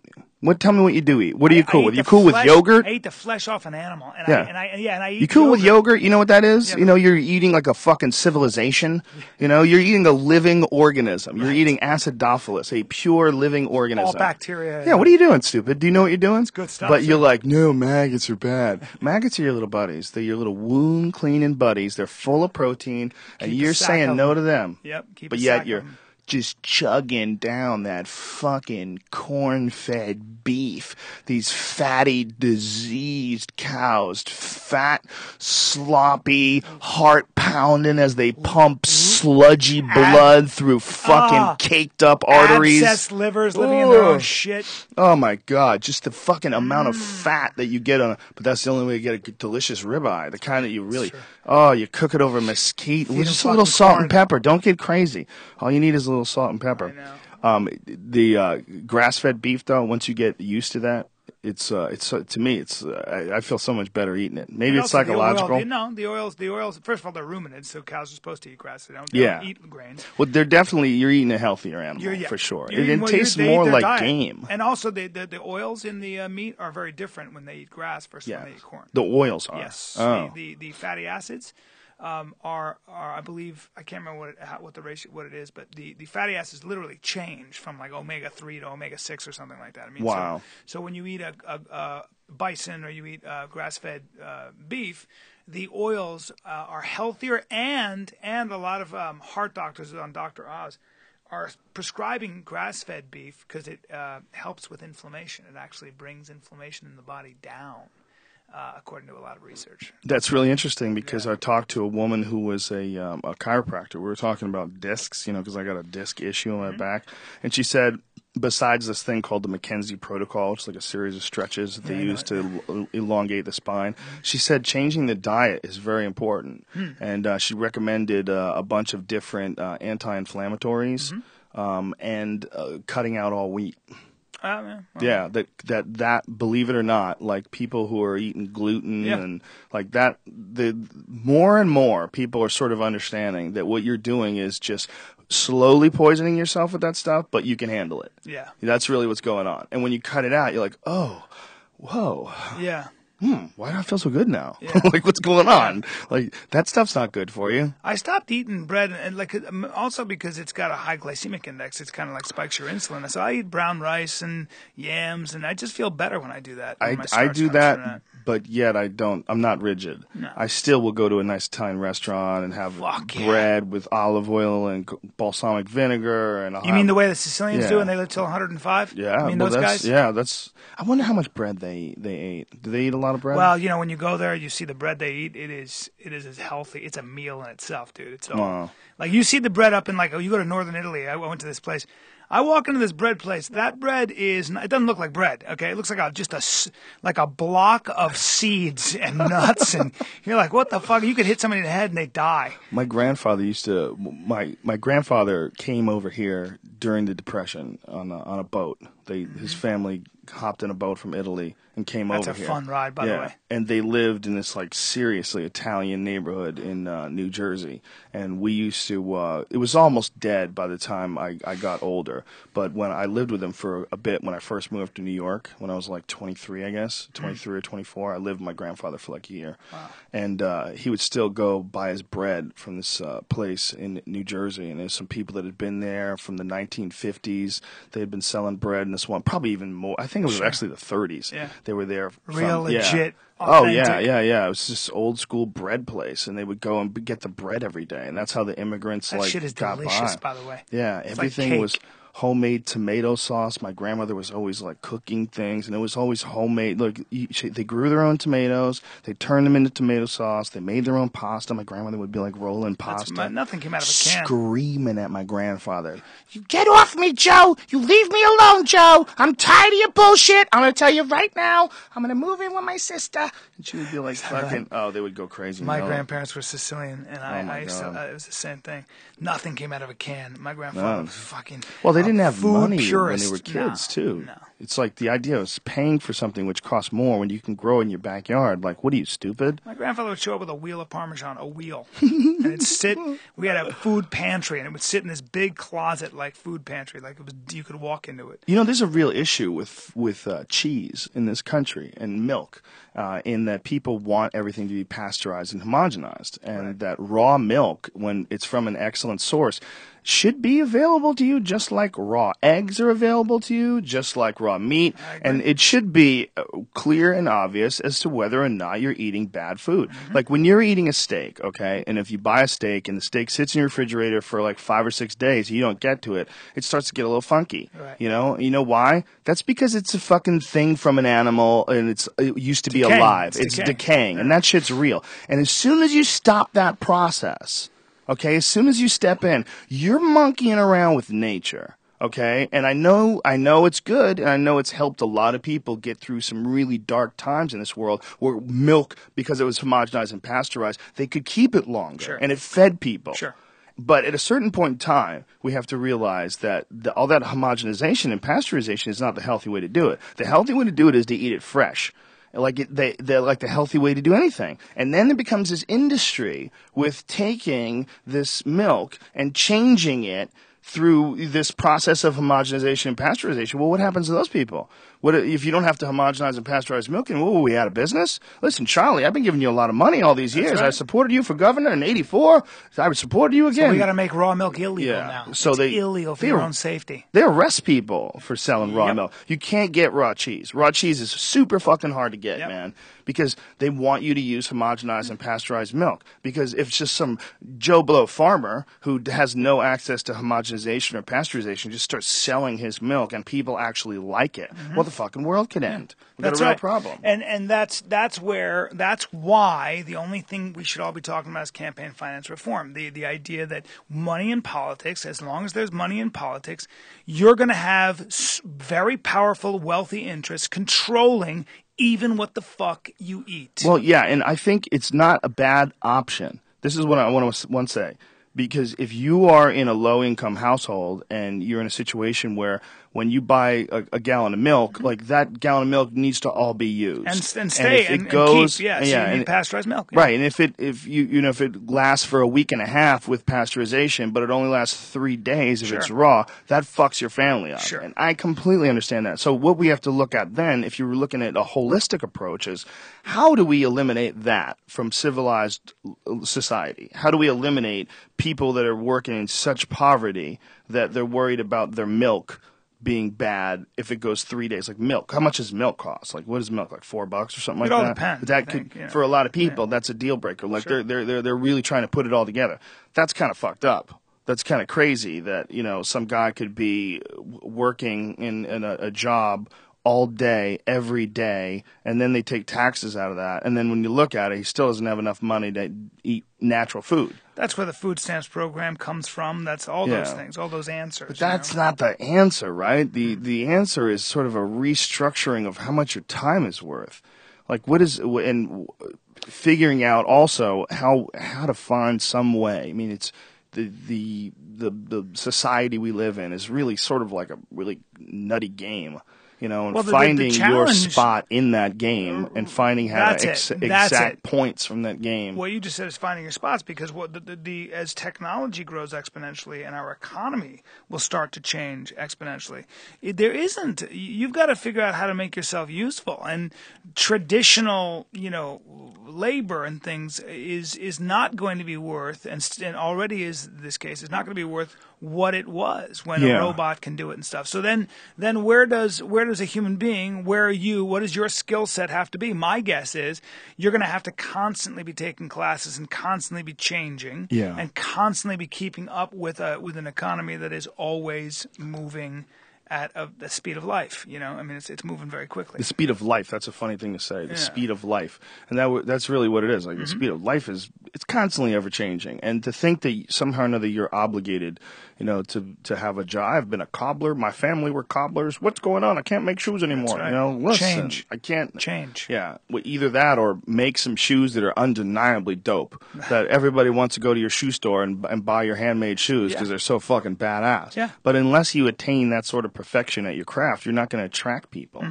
You're gonna have to find something that, like, imagine if you were like really into owning a record store, and you're like, man, look, everybody needs records. Okay, I'll tell you, man, record store is always gonna be around. It's a great investment. I'm gonna take my money, I'm gonna put it in records. Economists always talk about this. Economists always talk about how things become obsolete, and there's always got to be the capitalist economy is based on the notion that here's how they do it, and I'm going to come along and do it better for a premium. I'll come up with a better way to do what you're doing, and that's the idea. I got a better car for you. Your car's breaking down, I got a better car. I'll fix that problem for you. Sort of, but yeah, I mean, we are always constantly improving things, and that's one of the more fascinating things about the human condition to me. I love that I got this Apple Retina laptop thing. Look how skinny, it's so tiny and light.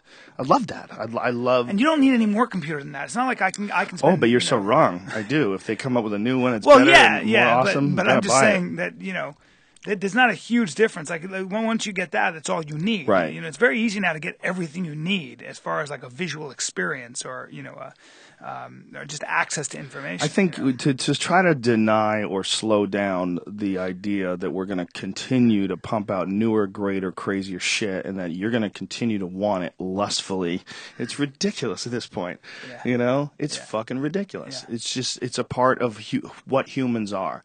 And your attraction to it is just like your attraction to tits. Mm-hmm. It doesn't make a whole lot of sense, especially if you know you're never going to be able to touch them. But a girl with great tits can walk into a room and you just go, oh, look at those fucking things. Changes the whole fucking What equation. A good kid. You just look at them, they're just round, and they move when she moves. And every girl in the room is pissed because she's not wearing a bra. Oh, that fucking bitch. Look at her. I can't believe she's not wearing a bra. What a fucking whore. Oh, my God. I can't believe she's not wearing a bra. She shows up on my fucking thing, and she's not even wearing a bra. This fucking pig. She shows up. Her tits are poking out. She's looking like she's ready to suck every dick in the room. Yeah. That's otherwise known as my type. Women. I remember when I was with a bunch of girls, and I was like, I don't know, a long time ago, and this girl comes in, and she had eyeliner on, and she had, like, she'd drawn a line around her lips. She was, like, really kind of, she had high heels, and all the girls were like, ew, look at how gross she is. She's just so fucking trashy. And I was like, that's what I call 1,000% this guy's type, you fucking boring white chicks from Connecticut with your flat shoes and your shitty jeans. Fuck off. I was like, the East Coast holds those hot girls God down. damn, does it ever. They hold them down. They ridicule them. They think they're a bad part of society. When women see girls dressing slutty or flirty, they fucking hate them. That's like Boston Irish chicks. Fuck that chick. Whereas nice heels, you fucking hooker. Does your mother know you're out there sucking cock for nickels? Exactly. Hey, that's attractive, honey. I think I'll date you and not the fucking Italian princess over there. They'll hold her back. Oh, God. With her painted toes and her fucking skimpy skirt. They haters. Haters. Oh, God. It's sad. There's a lot of haters out there, man. And it's a sad thing that women can't express themselves the way they want to. I might be that way, though. Like, if I didn't have outlets, what do you mean you might No. Like in other words, like, if you were just a dude and there was some guy who shows up, like, fucking Shab shows up, like, with his shirt off and the girls are all like, I want to have sex with that guy. And even your wife is like, I love that guy. Well, your wife's a cunt. She should keep her mouth shut. How about that? That's bullshit. When dudes bring their wife over to me sometimes and they'll say something like, you're the one on the list. Like she's allowed to have sex with you. Like, what are you talking about, stupid? Why are you even accepting that from her? Why would you let anybody? At least guys are like, look, shut the fuck up. If your wife says, I think Brendan Schaub's hot, she's an asshole. Right. If you're married to some chick and she does that, just like you're a douchebag if you make her feel like that. Right. Exactly. If you do that on purpose, that's no, but I'm just saying cuntish behavior. That is a guy, you have outlets. It doesn't matter. A lot of guys are better looking. I just go, I make you laugh, so fuck you. And you like me anyway. Cause you have a reoccurring theme. I do. You have a reoccurring theme where you're accepting, you're like, look, I'm not to this, I'm not to that, I'm not to this, I'm not to that, but I'm to this. You know, that's like this reoccurring thing. Like it is very self-defining. Yeah. You know. I've been writing a script about that. Yeah. Yeah, about a guy Let who it go. tries to become. Let that shit go. No way. No, I Who's can't. gonna star I in it? can't Paul do Reiser. Yes, he is. Paul Reiser. And Paul Reiser. No disrespect to Paul Reiser. I loved him in great. Aliens. Yeah. That was his greatest movie ever. I auditioned for Paul Reiser once. He was really Did you ever cool. see him in Aliens? Yes. It wasn't a funny role at all. It was Yeah. like a really creepy guy role, and he fucking nailed it. His That's acting was so believable, man. It's a fucking great He played a movie. real creep, man, and he did an awesome job. That's right. a great role. I was amazed that he never did more serious roles because he was so good in that. I mean, maybe he didn't enjoy it. You know, I mean, he was in one of the greatest horror movies of all time. Yeah. I mean, why not just like cut your losses? But he went and did like a lot of comedies. But he was awesome. Well, he just in that made so much Aliens. money on Mad About You, I think. Yeah. You know, you make $50 million. You know. We had some cameramen that said that Helen Hunt was mean. And they, I've heard that. yeah, that people get sick. She probably wanted to be in theater or Yeah. perhaps film. She won an Oscar. I've actually had a couple conversations with her. She's very cool. You know, Yeah. but you never know. I mean, She didn't want to be on that shitty sitcom. yeah, that I understand. After a That while, shit is torture. your sixth year, you're like, oh, And fuck. I do not. I mean, I am absolutely not saying, oh, poor them. To you folks out there that go, hey, I'll take that fucking job in a heartbeat. Sure. And I know you would, and you're right in saying that. And yes, it is a good job. But there's something about doing a really bad show that is soul stealing. Oh, my it's God. weird. Yeah. I've only been involved in one bad sitcom ever.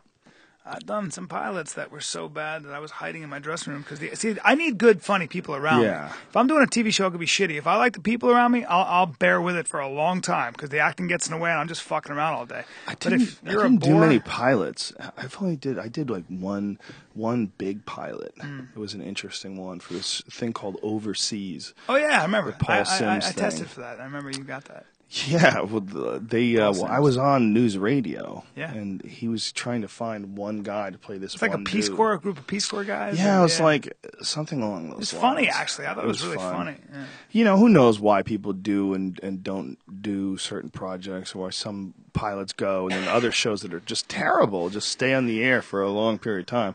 It doesn't make any sense, but the process is fucking hard. It's not easy to do. It's like creating a new show and figuring out the right way to do it and the right character and, you know, and then Yeah, how man. much wacky neighbor do we need? And Yeah. that's like a super complicated thing It's to do. chemistry, right? It's like all these moving parts have to work in.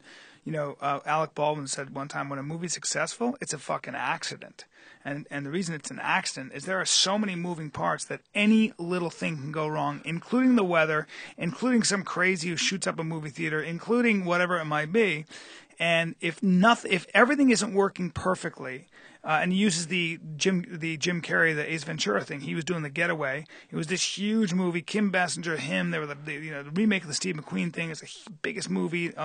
And along comes, and they were going to be number one. No, always tracking that way. And along comes this little movie called Ace Ventura: Pet Detective. And fucking just steals the whole show, you know. And he was saying, if a movie does really well, it's a fucking accident, man. Everything's got to be. It's a happy Well, Ace accident. Ventura, Pet Detective, probably did great because they let Jim Carrey do whatever the fuck he wanted to Hilarious. do It's hilarious. because nobody saw that coming. Nobody saw that coming. They're like, look, we got Jim Carrey. Yeah, what are you going to do, Jim? Good. I got it. this character. Rah! And so does this fucking wacky over-the-top shit, Incredible. and everybody loves it. I died. Yeah, but I met so many people I saw like critically at the time. They were just destroying that movie and talking about what a piece of shit it is. I was dying. I was howling. But that idea that everybody needs to do the same kind of comedy is so stupid. so like dumb. you can't appreciate a wacky. I know that you like Louis Black, but can't you like a wacky guy too? Like, Yeah. it's like, why are you like holding Don't be back? a comedy snob, man. Yeah. What about? Did you see Burt Wonderstone? How did that movie do? I don't know what that is. I heard it was awful. Oh yeah. Oh, What is it?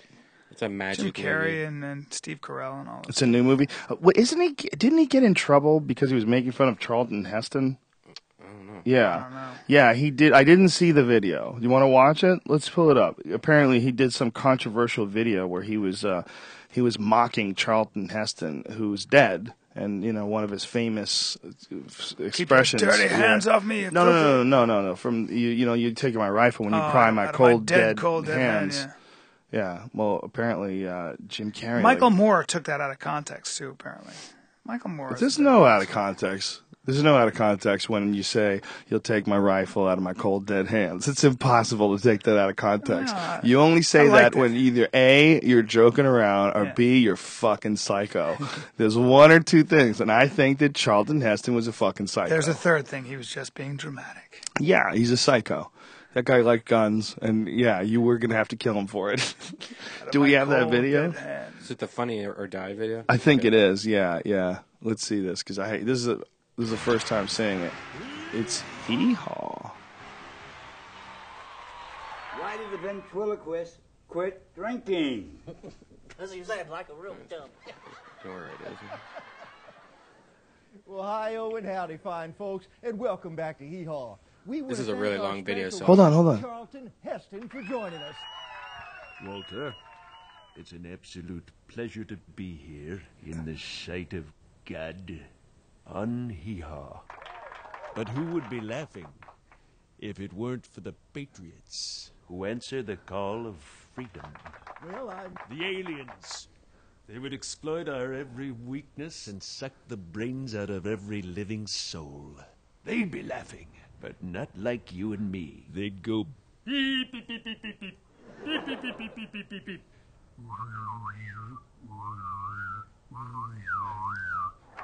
This is making me dumber just watching it. Yeah.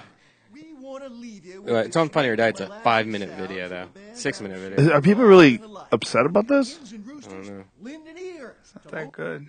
It was on CNN.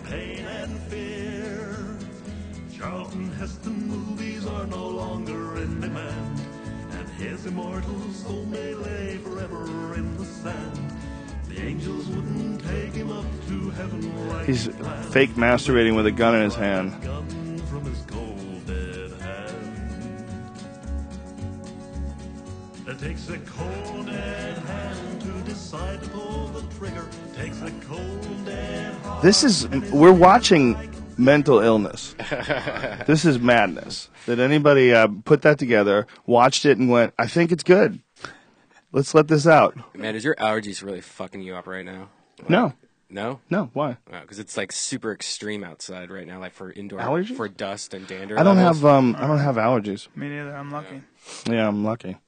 Yeah, except a gluten. People get so stupid intolerance. about. I don't think I've ever seen a thing like watched a cartoon or something like that and been offended. Like, what are you talking about? Well, how can anybody be offended? I'm offended that they stole 3 minutes of my time. Right. Watching Jim Carrey do a guy that died 80 years ago. My belief system isn't that shoddy that I'm. You're going to say something that's going to throw me into a loop, a tizzy. Well, not only that, but because there's a reaction to that where he's obviously knowing that what he's doing is sort of controversial.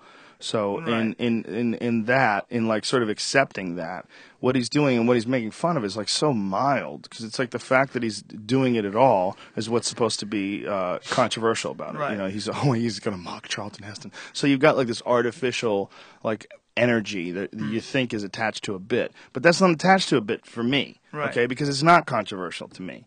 It's not at all. So Yeah. it's just kind of dumb. Like, Right. why are you even thinking about Charlton Heston? You're talking about a dead guy that said something weird a long Right, time ago. right. Like, if you really had something to say, it should be a lot funnier than that. I agree. Like, that's silly.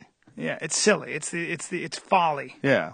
But you always wonder, like, a guy like Jim Carrey, who starts off his career with that sort of Ace Ventura thing where he's just, or File Marshal Bill, remember that? Yeah. Completely over the top. Hilarious shit. Hilarious. Yo, you can't do that when you're 60. No. Okay? Nobody wants to see Jerry Lewis with his fucking fake Japanese teeth when he's 60. No. You didn't want to see that. You know, you don't mind it when he's 25 or 30. It's kind of silly and wacky. But there's a transitionary period for those types of comedians where it gets weird. Yeah. Shit gets weird when they're hitting 40. You know, like Emo Phillips, like sort of dropped that thing. Yeah. You know, he would do a thing like this where he would move all around the stage and talk kind of crazy. I can't. Yeah. I've never got that. It hurts my brain. But Jesus. he doesn't do it anymore. He can't do it anymore. Right. Now he does stand up. Right. So it's like you're in a trap. Like you're looking at a beautiful flower, and it ain't gonna last. That's right. It ain't gonna last. You better learn how to reinvent yourself right quick. It's fucking hard. Well, Bobcat Goldthwait eventually sort of reinvented himself. Yeah. I think he was held by that Yeah, sort he of was. screaming, which is hilarious. I mean, when you nail something as good as his character, it must be so hard to let go. Yeah. I mean, that character, that Bobcat Goldthwait character, I mean, he did so many of those fucking Police Academy movies. He did comedy specials. You ever listen to Meet Bob, his CD? It's fucking great. Yeah, it's no, really funny. Bob's I know him. I mean, I've worked with him. I've worked with him twice, and he's a great guy. He's a really smart dude who's really kind of understated and quiet. Actually, He's a great the exact opposite of that. But yeah. he had to abandon the Bobcat character. Do you know who fucking makes me laugh? Do you know one of the funniest human beings on the fucking planet is? Oh God, who talks? Gilbert Gottfried. He's very funny. Oh yeah. my God, He's very just funny. hanging out with that guy. Oh my God. Well, he's a real old school, legit comic. Yeah. You know, I mean, he's been around forever. Gilbert's been legit forever, and he'll still tweet ridiculous shit and get fired from campaigns and shit, and it's just because that's who he is, you know? Man. And he's awesome. Yeah. You know, I celebrate that shit. I think that the kind of guys who say like really ridiculous, preposterous shit and offensive shit like a Gilbert Gottfried and do it on a regular basis, like that's why is it okay for you to have a movie where you're pretending that you're a bad guy shooting cops? Why is that okay? And it's not okay for Gilbert Gottfried to pretend to be some calloused, crazy man who's making fun of AIDS. I called him up to do an AIDS for children with AIDS benefit that I do every year, and I couldn't even get a sentence out. The minute he heard it, he goes, "Fuck the kids with AIDS! Tell them to stop using drugs! Fuck them!" And he just kept saying it over and over again. I was fucking dying. I'm telling you to use a condom. I'm not doing a fucking thing. He just wouldn't let me get a point. And then he hung up on me. I was like, all right, well. He's legit. He's the real deal, you know? Hilarious. He's a real comic. He's so funny. Do you know that feeling like that? Like, well, yeah, it's a real comic. You know, we all have that thing, you know, where there's. Yeah, but what is it? It's being. When you say that, and you go, he's a real comic, and I know exactly what you mean. Not being some phony fucking You're not being weirdo. phony. You're being, you know, you believe the person. Yeah. You go, that's who that guy is, man. For better or for worse, that's who he is on stage. Like if you run into a comic at the airport, and it's like Chucky McFucklesticks, right, and like some dude that's hacking it up around all over the country, and you know, one of those guys, he's just like, oh Jesus, like you'll hide your head and look down, and but if you see Bill Burr, you know, you're gonna go like, Bill, what's up? Like it's you like, feel good about the world. You see a guy like Bill Burr, you go, oh, that guy's legit. That's a real guy, a real human being I can actually have a conversation with. Well, not only that, I mean, it's like when you run into them, you know, if you run into a fellow comedian, it's like it's a sort of a rare fraternity. Yes, you know, there's not a lot of us out there. No. You get lucky and run into one when you're on the road. You speak a language, you know, there's an intimacy there that like sort of, that, you know, that you can't, they have an experience that most people haven't had, you know, that you have and you can't really share with other people as much, you know, like just the road. It must be like that with everything. I mean, it must be like that for brain surgeons. You know, imagine if you're like some famous neurosurgeon and all of a sudden you're on a flight with another famous neurosurgeon, like, oh, what have you been using for techniques? And you find that stops blood clots. Yeah. You know, like that. It seems like that would be the case with everything. You know, just like sort of Musashi was talking about, that you find, you know, whatever it is, you find what it is. Well, because it's a language. I mean, you know, it's a language. Everything is a language. You know, you get more and more fluent with things. I mean, think about what jiu-jitsu is. Jiu-jitsu is a language, man. It's a physical language, you know. And there are answers to what somebody gives to you, and somebody who doesn't speak that language is fucked. Yeah. You know, everything is that way. And by the way, it's also part of that language is rhythm. There's a rhythm, there's a speed, there's a tempo to everything that you do, and it varies on what you're doing.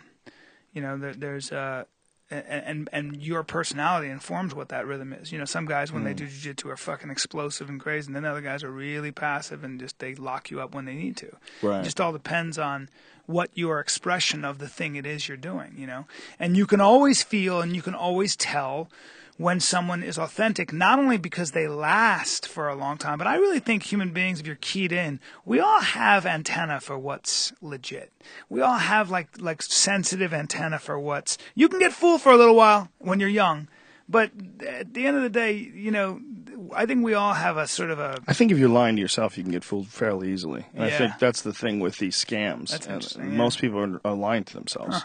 Most people have to lie to themselves in order to keep a job or a wife wake or up. a husband or, you know, there's a lot of people that have to kind of bullshit themselves. Yeah. You know, and it's not even that they have to bullshit themselves. It also could be that they got on a path of bullshitting themselves at one point in time to sort of accept. Now it's too thick and too many responsibilities and to even get out. though they've moved on in their career, they're moving forward in life. Like I knew a dude who was he had done movies, okay, but he was still full of shit. He was like a movie star, but he would lie to you. He would lie to you about like fake kickboxing matches that he had, and talk to you about all these different things that he was doing that he definitely wasn't doing. He would just make shit up. Wow. So he had still been connected to all this, whatever negative thing that he had held on to. He still never realized how to let it go while he was advancing in all these other areas in his life.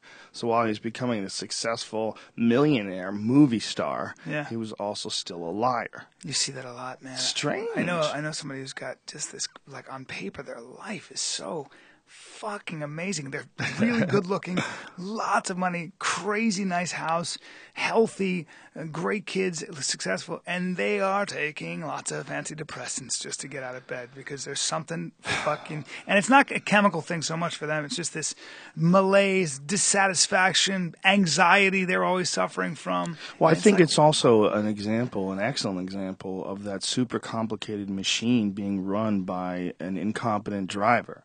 If it's not an emotional or it's not a chemical problem in your brain, if it's not a disease or a disorder that's giving you the wrong amount of hormones, and it's some sort of a behavioral issue that you've picked up over the years and a pattern that you keep repeating over and over again, that's a sign of someone who was given a very complicated thing, human life, and didn't know how to drive it. Right. Just slammed it into trees and fucked it up and got it hooked on meth and just went crazy with it, didn't know what it was doing. Right. Instead of someone who had never lived in a physical form, ethereal in nature, and the universe gives you an opportunity. Hey, listen, we've got an opening down on Earth. If you want, we have a baby human available, loving household. Everyone is dedicated to the idea of taking this baby human and developing it into a full-form, functional human being. So you've got an excellent support system behind you, but you're going to have to start from scratch, okay? You're going to no knowledge whatsoever right out of the gate. You're going to have to, people will teach you at first,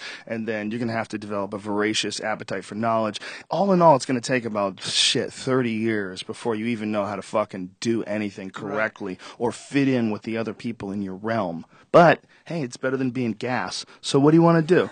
Do you want to be a spirit in the next stage of afterlife, or do you want to take a fucking chance and ride a human flesh machine to the brink of the end of civilization? Come on, bitch. That's what are you going to really live forever? I like that. You should that's a really cool theme to write a story about. You want to be gas, or you want to ride this human flesh machine? It's very possible that's what happened. Yeah. I mean, this idea of like the world being a simulation.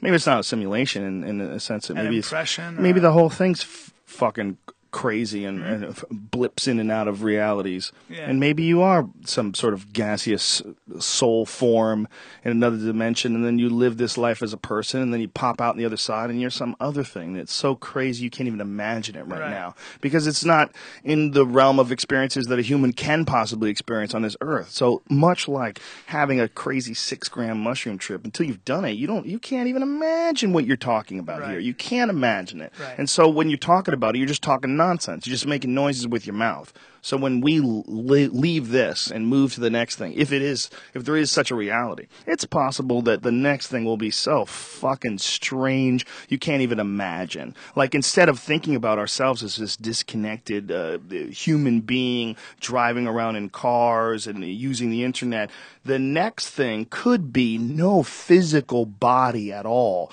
but just constantly connected with a tangible feeling of contact of other entities and life forms and souls and patterns. That's almost like being part of the matrix, part of the internet, right? I mean, if you think about, that's certainly what I'm just listening. I'm re-listening to fucking all the Socrates, and it says, you're kind of imprisoned by this body that kind of breaks down, this body that distracts you constantly with your appetites, with food, sex, and just pain, sleep, and all the things, and it distracts you from the work at hand, the real work, this contemplation on the truth, getting to the truth of the essence of things and life. And it's true. It's like, if you think about it, the idea is, he says, as he was dying, he goes, look, man, I've spent my whole life trying to separate myself from this physical body. Like, I treat all my appetites with quiet contempt. And he says, finally I get to be rid of this shit and just be a mind. And he was like really looking forward to it. It's kind of profound. That's a great statement, that he treats all of his appetites with quiet contempt. That's a great statement. That's right. And so many intellectuals sort of share that feeling. Yes, they call it the philosopher's journey. Your hunger or your sexuality or any of that. It is a distraction. It should be treated with quiet contempt as you get older. No, it should. It should be treated as the last fucking gasps of a fun life. Jesus Christ. We want to just sit around with no boners on your couch reading a dumb book. Well, the idea is actually getting to the essence of the truth is more fun, but and it's that's getting to the essence of the truth is more fun, but ultimately, if you are to believe that this is a temporary existence, it's fruitless. It doesn't matter. Well, that's you why should be enjoying this ride. That was Aristotle's rebuttal to Socrates. Aristotle said, yes, we should try to strive to be just a mind. But by the way, watch a woman give childbirth and you tell me we're not physical fucking beings. We're physical beings with appetites, and you can get yourself to a point where you feel really good physically and mentally, so why not do that? You know what I always say when it comes to Socrates? This is an important one to repeat. Whenever anybody says anything about Socrates, you should always include, and he fucked a lot of dudes. He actually didn't, but yes, I love it. All his friends did. That's he fucked some boys. Socrates fucked some boys. Well, one of the things that Credo always complains about is he tried to seduce him because he was married with 2 kids, and he could never do it. That Socrates tried to seduce him? No, Credo tried to seduce him. Socrates tried to seduce Socrates. Yeah, they talk about that motherfucker standing there during the war, and nobody, they said, could withstand lack of sleep, cold, and lack of food better than Socrates. Nobody can drink more wine and stay sober. And one day he stopped and he started thinking, and the soldiers go, oh shit, he's on a jag, he's thinking. And they all sat there and watched him think, and they took bets on how long he'd stand in one place. And pretty soon the sun started to come down. They pulled their fucking cots out to watch him sleep, and he stood there all fucking night figuring out this problem, the answer to an issue, to a problem. Meanwhile, I bet that's a lie. I bet that never happened. I bet All people myth, exaggerate right? the Of shit course. out of everything. Remember, when you're talking about you a guy, did that about your I bet teacher. that guy didn't even know them. Of course. We did that about my Taekwondo teacher? No, I'm saying we all do that about our teachers. Like your fight you think teacher, he's the greatest he ever. can jump over trains, right? Like, what? Yeah. Yeah, he studies this kung fu that allows him to kill moose with his fucking bare hands. Yeah, who knows, man? When you get to those kind of stories, it's like, God, what really did happen? Who is responsible for writing down the actual events of the time? And it's funny because if you just go with human nature, we would always think, what's wrong with a little elaboration? I'm going to spice it up. Good for the Romans. Look, we did a great job. We brought them civilization, and we didn't kill that many babies. Yeah. They say we killed babies. Like, whatever, man. There are people with insane powers of concentration that can sit and not move for 24 hours. Yeah, they're autistic. Yeah, well, no, there are people who they said Somerset Maugham wrote a book called Listen, The don't Smooth argue with me, Sixpence. bro. I won't, bro. I got this one. You're actually, if you're intense, you'll play Quake for 15 fucking hours. Well, that's why I won't play it. That's why I'm not playing the match that's with pretty Kevin amazing. Pereira. No. You've always been insanely intense about shit. I remember I said, hey, you should try golf. You go, I'm not fucking playing golf. No. If you get into it, it'll be over. No. Because you'll go crazy. Yeah, if I got into golf and started taking You'll golf go nuts. lessons, I would play golf all day. That shit takes a long time. Like, if I could play pool, you can play pool for a half hour. Right. You can go and you go, hey, I got a half hour, you want to hit some balls around? And you can enjoy yourself for half an hour. Golf is 5 hours. Yeah, every time you do it, right? Yeah. You got to walk. You got to follow that. I take a cart. Whatever you got to do. You got to drive then. You got to follow. You're hitting this thing and it's fucking... Why do you take a cart? That's kind of a bitch move. Because I get exhausted playing golf. Because Come on, son, that's weak shit. Some things make me feel like I have diabetes. Tag with my 5-year-old and fucking golf. Some shit is just too. I don't know. That's I can't ridiculous. do it. You're talking about jujitsu and kettlebells. And I want one of those chimp kettlebells. I'll do that shit right now. I can't walk though and play golf. Nope. It's too much. It's exhausted. I get exhausted. It's too much. I walked a mile. My legs. I my walked legs a whole die. mile. It's crazy. I can't. If I'm bored, I fall asleep. Well, you remember the Steve Rinella hunting thing, which comes out April 28th on Sportsman's Network, where Brian and I went out to. Is that what it is? The Sportsman's Network? It's an Outdoors channel, I think. Outdoors. I loved watching it. Joe and I just watched it, and I'm so all these great memories were brought back, but I was really impressed. I thought they did a really good job, man. They shot it well, they edited it well. It was funny. Great music, by the way. This is bullshit, man. Sportsman's Channel. It has a 2.1 rating on IMDb. What fucking silly liberals. We're going to be famous. Here's the thing. First of all, that is so wrong because it is a great show. It is. This is the only show. Okay, if you are like me and you have if you eat meat, okay, and you have any desire for some sort of an intellectual connection to the animal that you eat, there's not a lot of people that represent you. If you're like a thinking person, there's not a lot of people that represent you in the sportsman's world. We have this idea that sportsmen and hunters are these idiots, these fucking numb-minded Republican robots, and they're out there just fucking shooting animals because they're evil. Watch this show. Because this is not that at all. This is Steve Ranella, who's a good friend now to Bryan and myself. He's an awesome guy and a really well-read individual with a deep knowledge of especially the history of the colonization of the West and a deep love for animals, by the way. A deep love for animals and an understanding of the whole process of acquiring your own meat. And the way he does it is he does it through this idea. It's called fair chase hunting, where he's not. Sometimes they'll set out, and I don't have a problem with this. I'm just saying that this is one of the ways that people go hunting. It makes it more effective. Like you'll set out bait, and the animal will come to the food, and then when it's at the food, you're hiding in a blind, and you shoot it. That's like super common. Half drunk. That's Ted Nugent's entire show. Retarded. And by the way, I like Ted Nugent, and I like Ted Nugent's show. I don't agree with him on a lot of his things that he says, especially when it comes to politics, right. and there's a lot of nonsense in a lot of his words.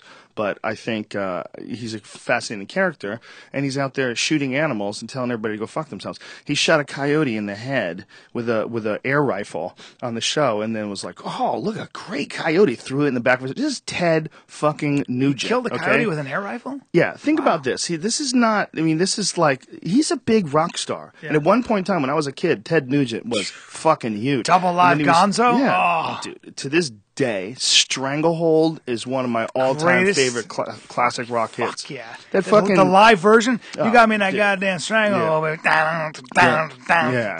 Amazing. He's crazy though, but I like him. I don't like everything about him. I don't like him all across the board.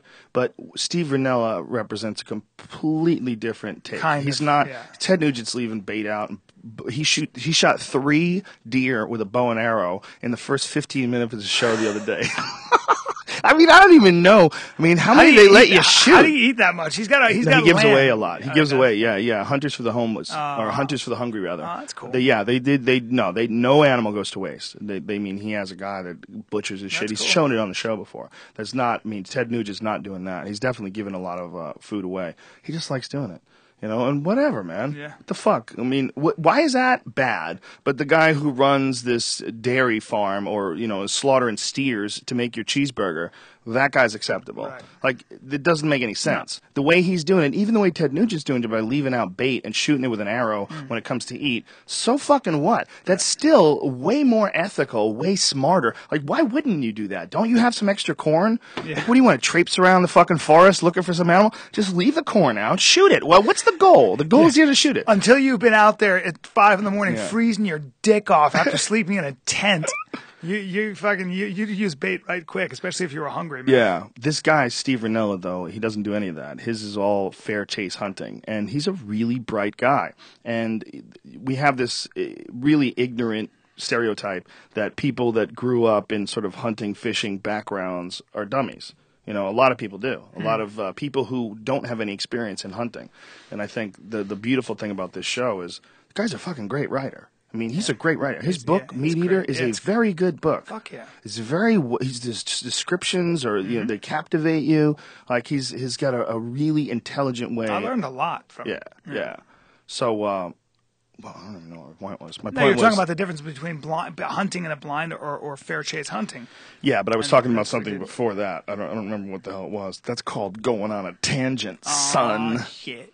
But there's people that have a problem with basically anything that people do. Yeah. There's people that have what about all the restaurants everywhere you go that are serving meat? Like, why are you freaking out about certain specific situations where you find meat? You know, and why is it really meat? Because what are these animals going to do if you don't eat them? Are they just going to live forever? Or if they're not going to live forever, they're going to live a certain amount of time, and then what happens to the meat? Is it okay to feed it to dogs once they die of old age? Is that allowed? You know, but what do we do as humans to control the population? Do we have to spend a lot of money on sterilization programs? Right. What if our health deteriorates because we're not eating as much animal protein and other countries take over and start dominating us? Wait a You know, minute. what if Morrissey ran the army? Do you know how quickly we'd be overrun with the Morrissey ran Soviets? the army? You know how quickly the Soviets would fucking take over? Do you think Putin would stand it if Morrissey won? If Morrissey became Be the a bunch president of of the United bendy States, shadows with a gun. these fucking meat-headed, thick, tree trunk-necked Russian cosmonauts would come running over and just dominate this country. Jesus Christ. If we all turned into a bunch of vegetarians. We live in a hard world, ladies and gentlemen, okay? And you can't run it on lentils. You just can't. Oh, Politics by Joe Rogan. You can't run it on lentils, you fucks. Silly fucks. That's why India hasn't won. I don't think they won a medal last Olympics. I'm like, come on, guys, you got 1 billion people. I love Indians. I'm not making fun of anybody from India. I love India. But like, you're not athletic. They're not as athletic as some countries. Sweden, like, it's got 7 million people. They win like fucking 50 gold, like 50 medals in Olympics. It's because all the girls are hot. Right. You know what that India is? You're not just one. Trying really hard to get laid, and the only way to do that is be awesome at a sport. Fuck yeah. That's the quickest way. Or be funny. Yeah, well, that's not provable enough. As a young man, you can't fuck with the quarterback. That's true, man. You know, a guy who's a basketball star, the guy who hits the home runs, that guy wins. That guy wins. Yeah, I was a wrestler. They didn't come out to see me in my fucking singlet at 125 pounds. They did not give a fuck about us. Shit about that. Yeah, they didn't give a fuck about wrestlers, and they certainly weren't into fucking karate guys. You know, you're a karate guy. They didn't know what you were doing. Yeah. Great. What do you wear, pajamas and fucking stick your feet in people's face? You know how stupid that is? No, we can't have sex. Get out of here. But the fucking quarterbacks, they just have to beat them off with sticks. You get out of here, you fucking opportunistic hooker. I'm going to go practice my sidekick. I'll be right back. Yeah. They're like, what are you doing? Why do you do that? Where do you do it? Where do you do that? That's all you do? It's not very flashy. Don't you play another sport? Even the UFC now, you see these guys with like badasses, and a lot of girls are like, no, those guys hit each other, and their ears are all weird. What? What are you talking about? Those guys have to beat it off with sticks. In their circle, they sure as Are fuck you do. crazy? What girls? Any girl that's like, ew, they hit each other. That is a broken bitch that doesn't want to go on a wild ride. But UFC guys don't get the same kind of attention that basketball, football players do, man. I mean, what? Are you crazy? You think you like a guy like Chuck Liddell in his prime? You've never seen anything like that in the face of the earth. Yeah. You've never seen fuck Genghis Khan. Really? That guy would show up when Chuck Liddell was the fucking champion in the UFC, when he was the UFC light heavyweight champion. He would walk into a club. You've never seen gravity like this. Really? He would suck in hot-titted asteroids. Just boom, boom. He was like Jupiter absorbing. They were just hugging him, wanting to take pictures with him, and hugging him, wanting to take pictures with him. Dude, it was a swarm. It was like, have you seen that commercial for World War Z where all the zombies swarm? No. That's what it was when Chuck Liddell would show up. Girls would just flock to him. He's the gladiator. Yeah, they couldn't help He's the alpha male. They wanted to meet him. They wanted to talk to him. And the guy like literally couldn't move through the room. My buddy said you that never seen anything like it. My buddy hung with Mike Tyson in Vegas. Did the same thing. Oh, said, sure. had no idea. Especially because in Vegas, a lot of those girls are drunk. And when you're drunk, that's when the real thoughts come out, and you're like, I'm going to go take a picture with Mike. Where your DNA takes over. I don't give a fuck. I'm going to tell him right now to suck his cock. I don't give a fuck. That's Mike Tyson. I'm going to do it. Bitch, you go. Meanwhile, no girl would support that. She'd be like, you fucking whore. Oh my God. I want to meet him too, but I want you to suck his dick first. Oh my God. Oh my God. He lost. I guess in his one man show, he starts by saying, "Yeah, like." You mean those Coco Cafe things? Let me get one of those too, buddy. In his one man show, he basically says he puts up the number. I didn't see it, but he said puts up the number 400 million, and he goes, "I lost all that money. I lost $400 million. Damn! I made 400 million, and I lost $400 million. Holy shit! You know, but that's what happens when you just buy a bunch of tigers and just like fucking everything. You know. Well, it's also the kind of mentality that allows you to become a prize fighter. The kind of mentality that allows you to be a person who risks his health and runs at men in a boxing ring and smashes their brains. You're thinking about the moment, man. Yeah. You're thinking about training for your next fight. You're thinking about months of preparation. You're thinking about the fight itself. You probably also have to be a little you have to be pretty aggro, right? I mean, Yeah, for sure. But it's also like someone telling you what you can and can't do with your money. Be like, bitch, I'm Hector Camacho. I'll do whatever the fuck I want. I'm gonna get Macho Man in diamonds, suck my dick. Okay, Right. That's what it's gonna say. Macho Man, suck my dick. dick. You can do whatever you want. I mean, if you're a champion, it's almost like you have to have that mentality to be that Mike Tyson type of a character. Bernard Hopkins is like famously frugal. He's just a smart, disciplined guy that's still at 48 years old Just won a world boxing champion. Yeah, it's the craziest thing I've ever heard. No one's ever done that before. No one's ever done at 48 years old and looked fucking good. He looked great. He boxed the shit out of that dude. It wasn't a close. It's a crazy loss. thing. He's a master. He's a master. He's a fucking master. He's a master boxer. But he's like super frugal. But his style is like super frugal. That's why at 48 years old, he's still in the mix. Whereas a guy like Mike Tyson, which just says, he raged for a few years and then done. Mike Tyson and Bernard Hopkins, they were boxing at the same time. Bernard Hopkins is older. Yeah. Bernard Hopkins is the older man, and they were boxing. And Bernard Hopkins is still a world champion, still speaks fluent. It's like incredible. has no voice problems. He's so articulate. So articulate. He does not get hit very often, and he knows how to roll with things. He's never been hurt. Never been hurt. Even when he's been tagged, like he's been tagged by guys and dropped by them. He just starts boxing and he's disciplined as fuck and he sticks that fucking boxing game in your face and slowly but surely he starts to overwhelm you. When he beat Kelly Pavlik and he grabbed him apparently and he said, "Don't let this ruin you." Yeah. He knew he was going to beat him when he walked in the ring. Like, to be that good, Kelly Pavlik was a fucking killer. That's a exceptional fight, but the defining fight was Felix Trinidad, because Felix Trinidad was thought to be a destroyer. I mean, people were setting up Felix Trinidad to fight all these super fights. Wasn't he going to fight Oscar De La Hoya? He was going to fight like a lot of different people. Like Felix Trinidad was a killer. He's a serious, high-level, dangerous threat. And Bernard Hopkins boxed his fucking face off. He just boxed his fucking ears off. Incredible. And just shut him down. And it was amazing that people thought that Trinidad was the favorite going into that fight, because Bernard Hopkins fucking dominated him. I mean, he dominated him. Yeah. And he stopped him. And it ended Felix Trinidad. Felix Trinidad was never the same after that fight. That was the fight where he just like hit the wall. They say fighters always have one fight that like even get hit one time by it's one punch usually that kind of changes their whole mix. Well, it can. A lot of people say like GSP was not the same fighter. He became very conservative and careful after he got knocked out by Matt Serra. Well, he definitely became more conservative. Yeah, but where he controls you rather than GSP. What you got to look at when people say, "Oh, is GSP slowing down, or is GSP this, or is GSP that?" And is his time over, or there's new guys going to beat him? There's always going to be a bunch of fucking killers out there. There's always going to be a bunch of scary Johnny Hendricks, Jake Ellenberger type dudes looking to smash your fucking face in when you're the champ. There's no getting around that. What's most impressive is that the guy has been doing this for so fucking long. And when shit starts happening, like he blew out his ACL. Look, getting injured, that is a normal part of being an athlete. It happens. There's no getting around it. You're putting your body through incredible strains, and you're especially doing an improvisational sort of a thing like wrestling or jiu-jitsu or kickboxing, where you don't know how he's going to move, or you're sparring and shit goes wrong and you can get hurt. There's no way of avoiding that. But when shit starts breaking and you start getting injured and you start thinking about the amount of hours this guy's put in the gym, the amount of hours this guy's put in the cage, the amount of fights, the amount of wear and tear, it's just a matter of how long can you consistently keep up that sort of fighting style. Intensity and all that. Wrestling-based fighting style, too. Right. Which is very taxing on your spinal cord, very taxing on your knees. There's a lot of power involved in a wrestling-based style. Even if you're a technical guy like a Ben Askren, it's like it becomes a difficult style to incorporate. What's kind of remarkable about him, though, is GSP is his ability, and also there's a lot of tape on him. You can watch a lot on him. You can try to figure him out, but he fights a different fight in some ways every time he fights as well. I think, don't get me wrong, I think like a wrestling-based style is definitely the best way to approach it as far as longevity.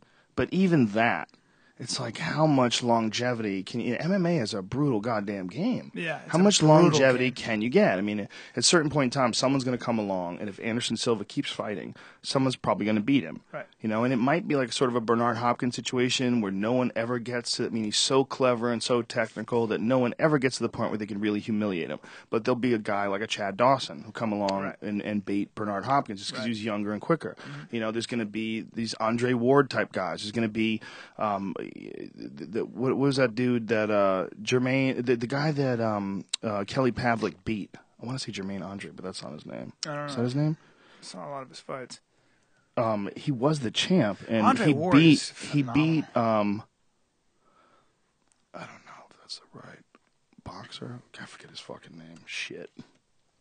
I hate that. I got too many fucking names in my brain. But this dude, is that his name? Jermaine Andre? No, he's an MMA fighter. Oh, well. Oh, that's right. I remember that dude. Yeah. Sorry, Jermaine. Yeah, he's actually a very talented kickboxing champion. Jermaine Stewart? Jermaine Taylor? Jermaine Taylor. Jermaine Taylor. Yeah, Jermaine Andre is this badass looking dude with this crazy ponytail. He's got a shaved head with a crazy ponytail. He fought in the UFC, I think. Pretty sure. But he beat Kelly Pavlik knocked him out, but he beat Bernard Hopkins twice, and he beat him with speed. I believe he beat him twice. He's also bigger too. He's a bigger guy. He's big, and Pavlik. Meanwhile, Pavlik beat him. Yeah. But he was just able to out athlete. It's so funny. You look at a guy like Pavlik, if you saw him on the beach in shorts, he couldn't look more normal. There's not a lot of muscle tone. Well, he's covered with some crazy now he is, but tattoos he used to not now. be. He kind of after he had his kind of.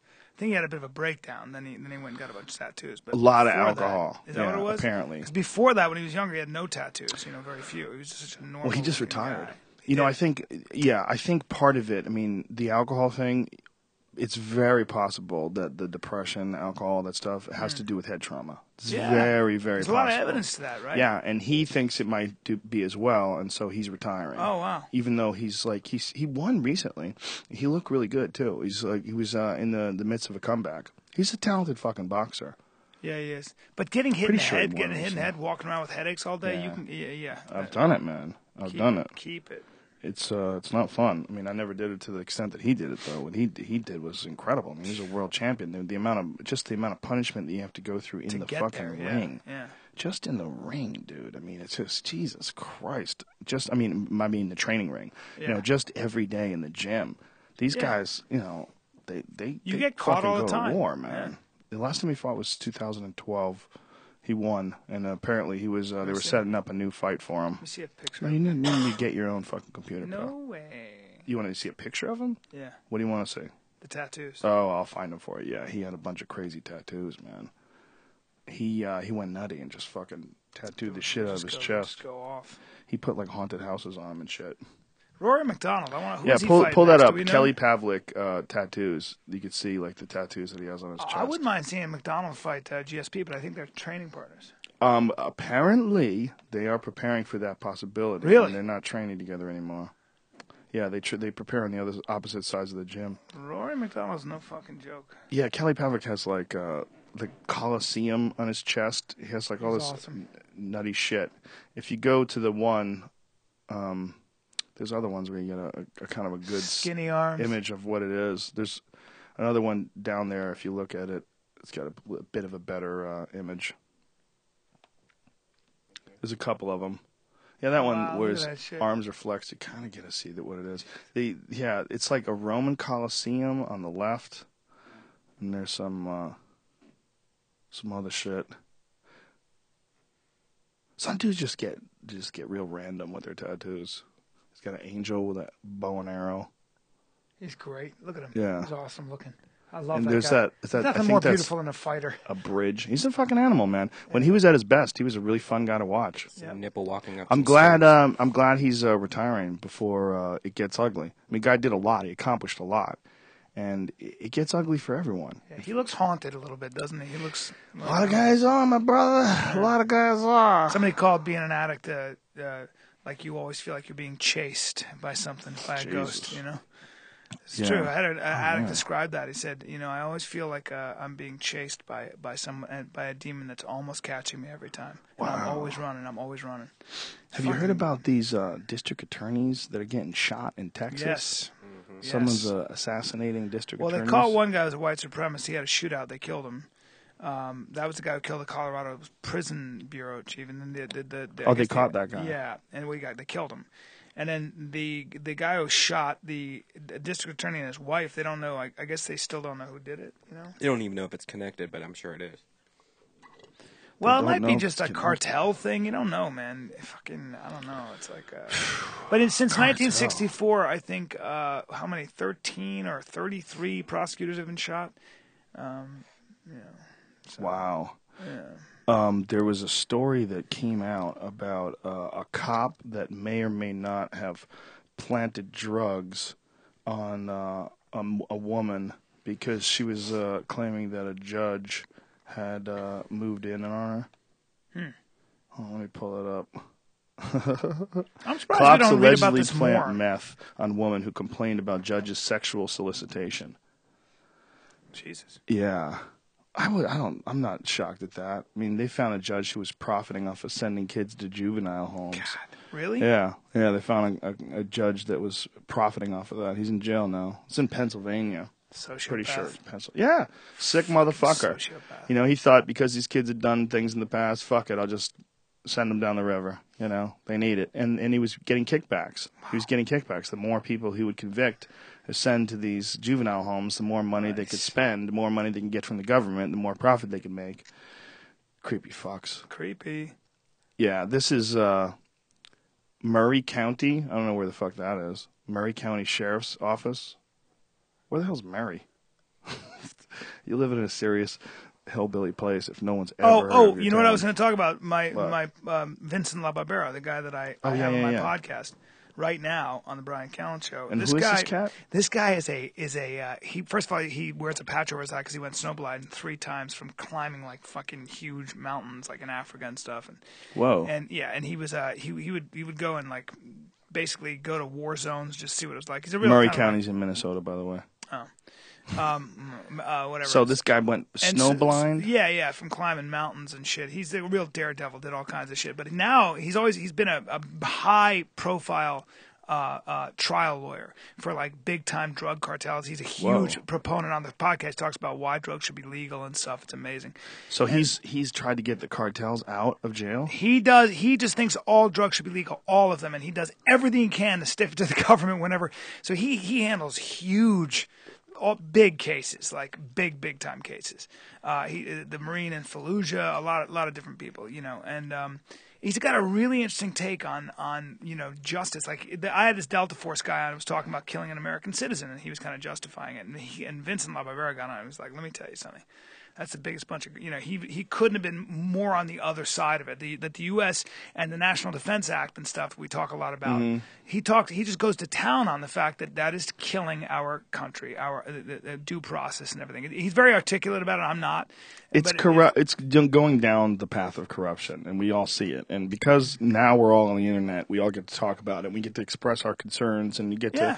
Well, when the government says "trust me," no.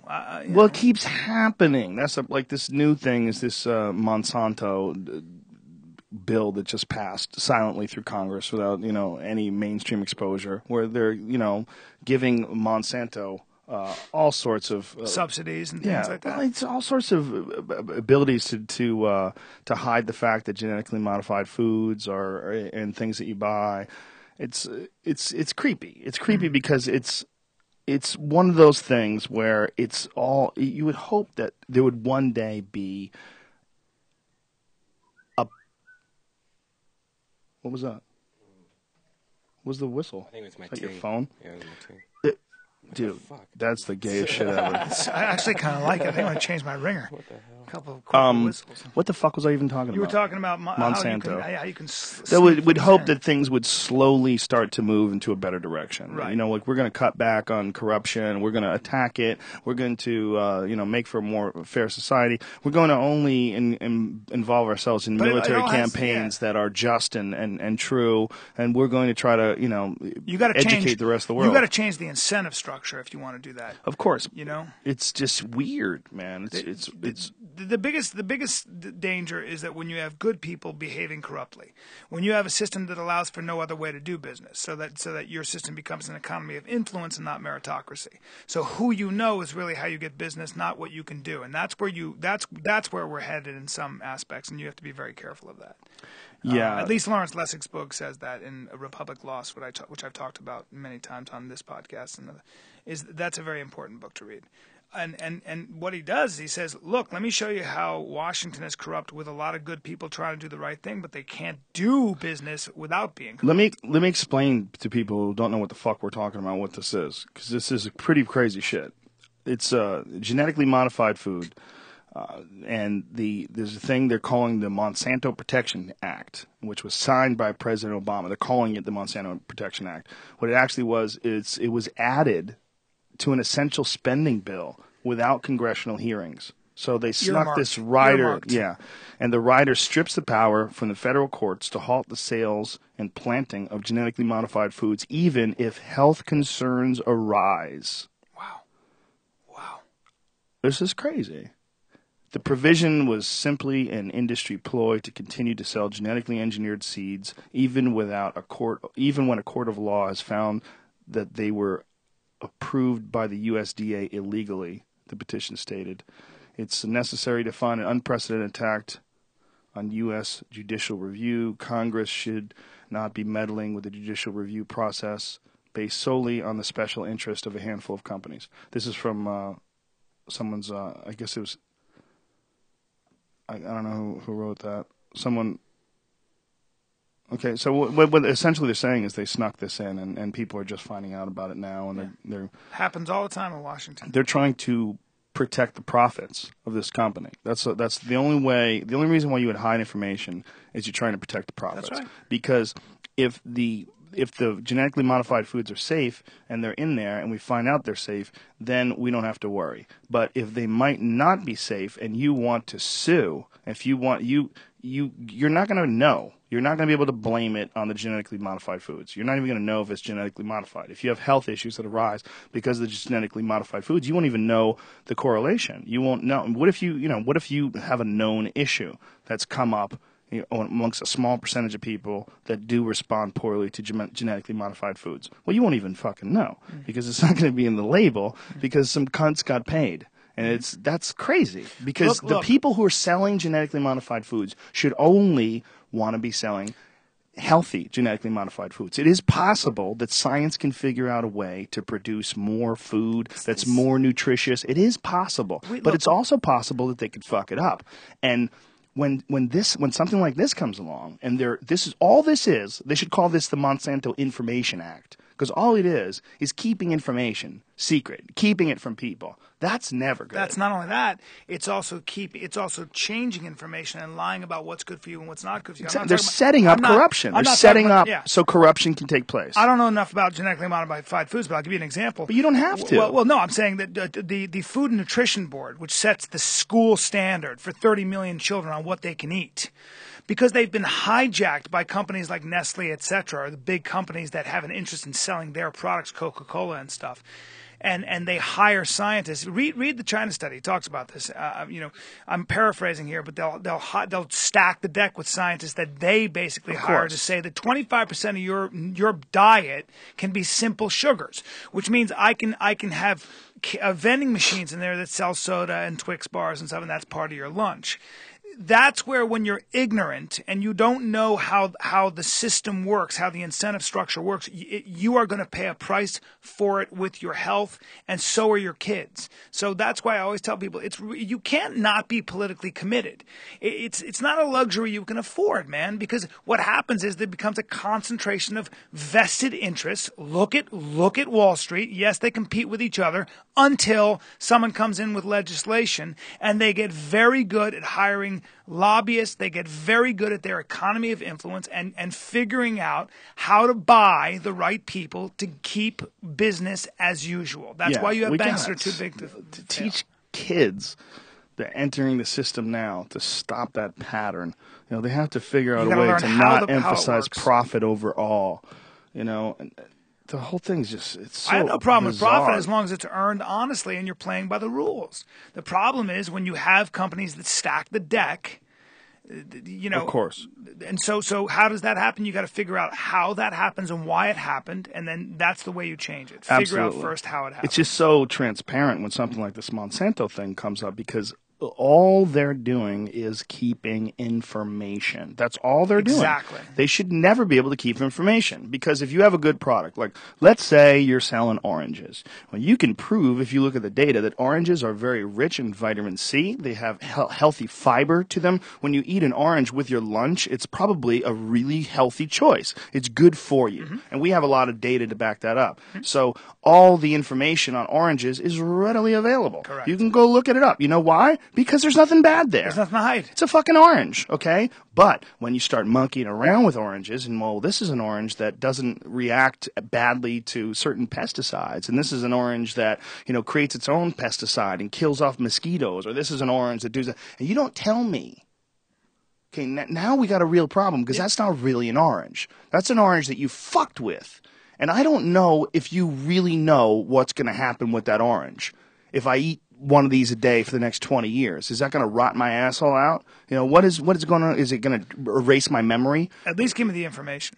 Yeah. I want to know if it's got the gene of a jellyfish, so it doesn't freeze. I want to know that. Exactly. Show me everything. Show me everything you got. Let me make my own choices. You can't hide information, and the idea that they would do that with our food, which is something we have a health crisis in this country for sure, even though we have access to all of the information on the back of food.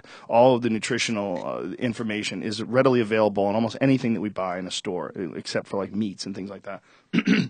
But when we do that, we still don't use it. We still don't use that information. No. And so many people are eating terrible food every day, and so many people are unhealthy and sick all the time, and they're essentially poisoning themselves. Mm-hmm. So that's with information. That's right. That's with the fucking information, with readily apparent bad things to eat, and people choose them. You can't stop information. You can't, because what you're doing is you're setting yourself up so that you can lie and protect people in power. That's the only reason you should be doing it.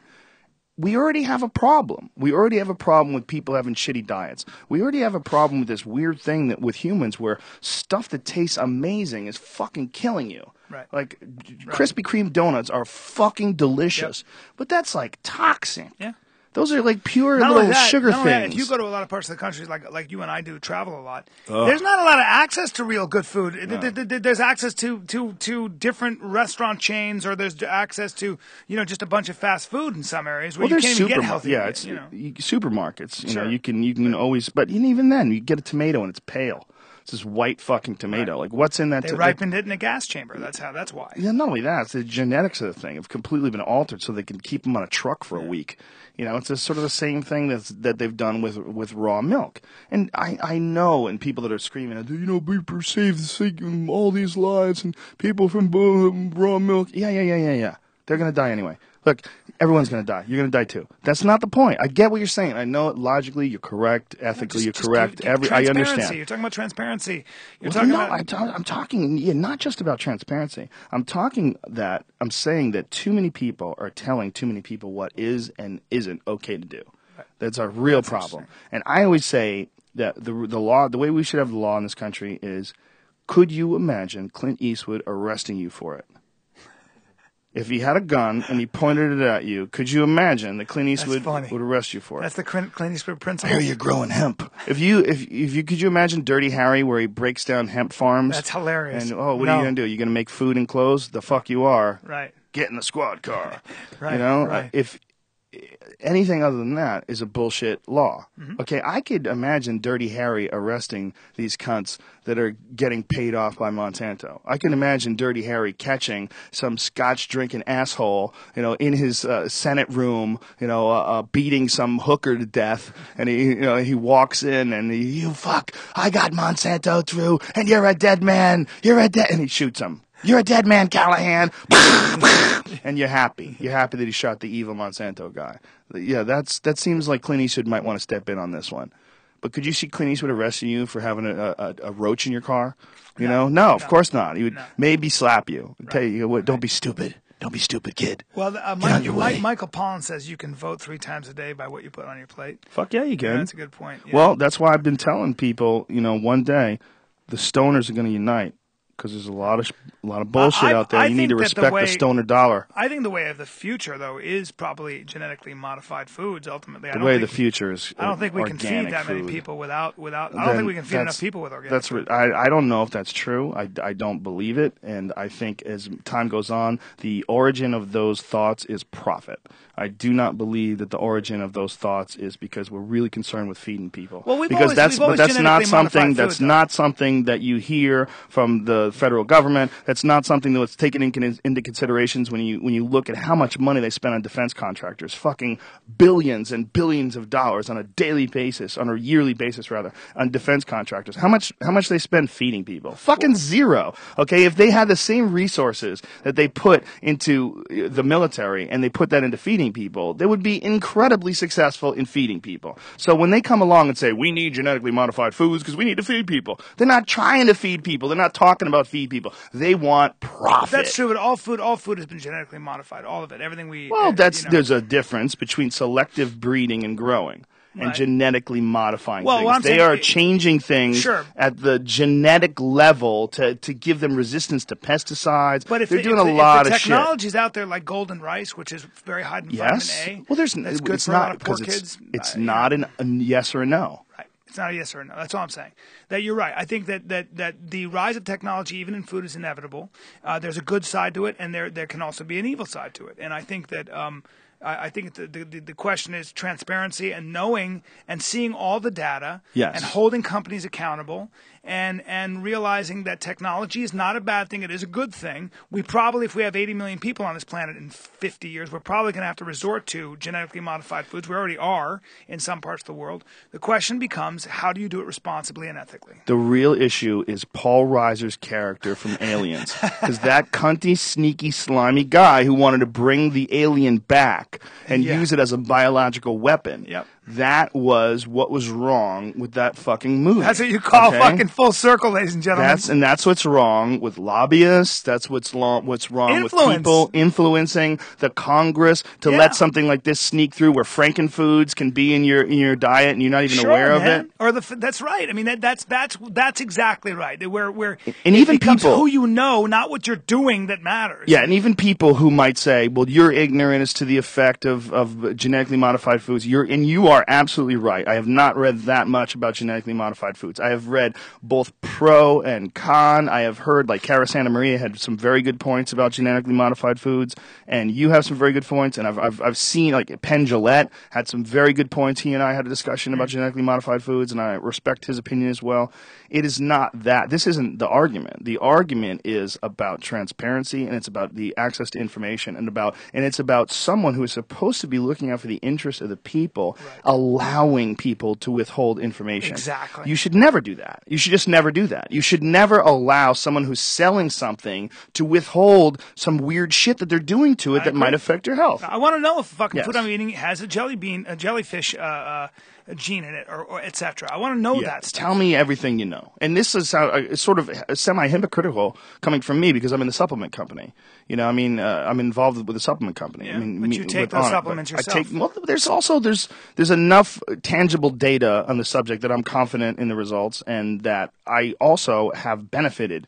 I know that I've benefited from taking supplements. I know that I've benefited. I know that my health is pretty fucking good. And I know also a lot of it has to do with diet. A lot of it has to do with exercise. A lot of it has to do with genetics. No doubt about it. But I am very confident. I've gone through periods I've even made experiments where I've backed off supplements, and I get blood work done on a regular basis. I'm pretty aware of what the fuck's going on. And when my nutrients are all at a very high level, I function better. I just do. I know I do. I have more energy. I feel better. Yeah. You know, when it's all done in conjunction. But there's not enough, you know, like if you look at like the negative aspects of that could possibly come from supplementation, there's not really enough information about that. Like how many vitamin D pills can you take before it makes you sick? Right. You know, how many people take the wrong amount of this? How many people? It's a real trial and error thing unless you're doing blood work. So I always encourage people, like, if you're interested in your health, you got to know what the fuck is really going on in your body. That's what Tim Ferriss says. Get blood work done. Yes. Don't take guesses. He found out he was low on, I think, myric acid. That's why he takes coconut oil. The only place you can find, I think it's called myric or mycelic acid. The only place you can find it is in sperm whale oil and coconut oil. Wow. And I started taking it. I got to tell you, man, like I take a teaspoon or a tablespoon in the morning.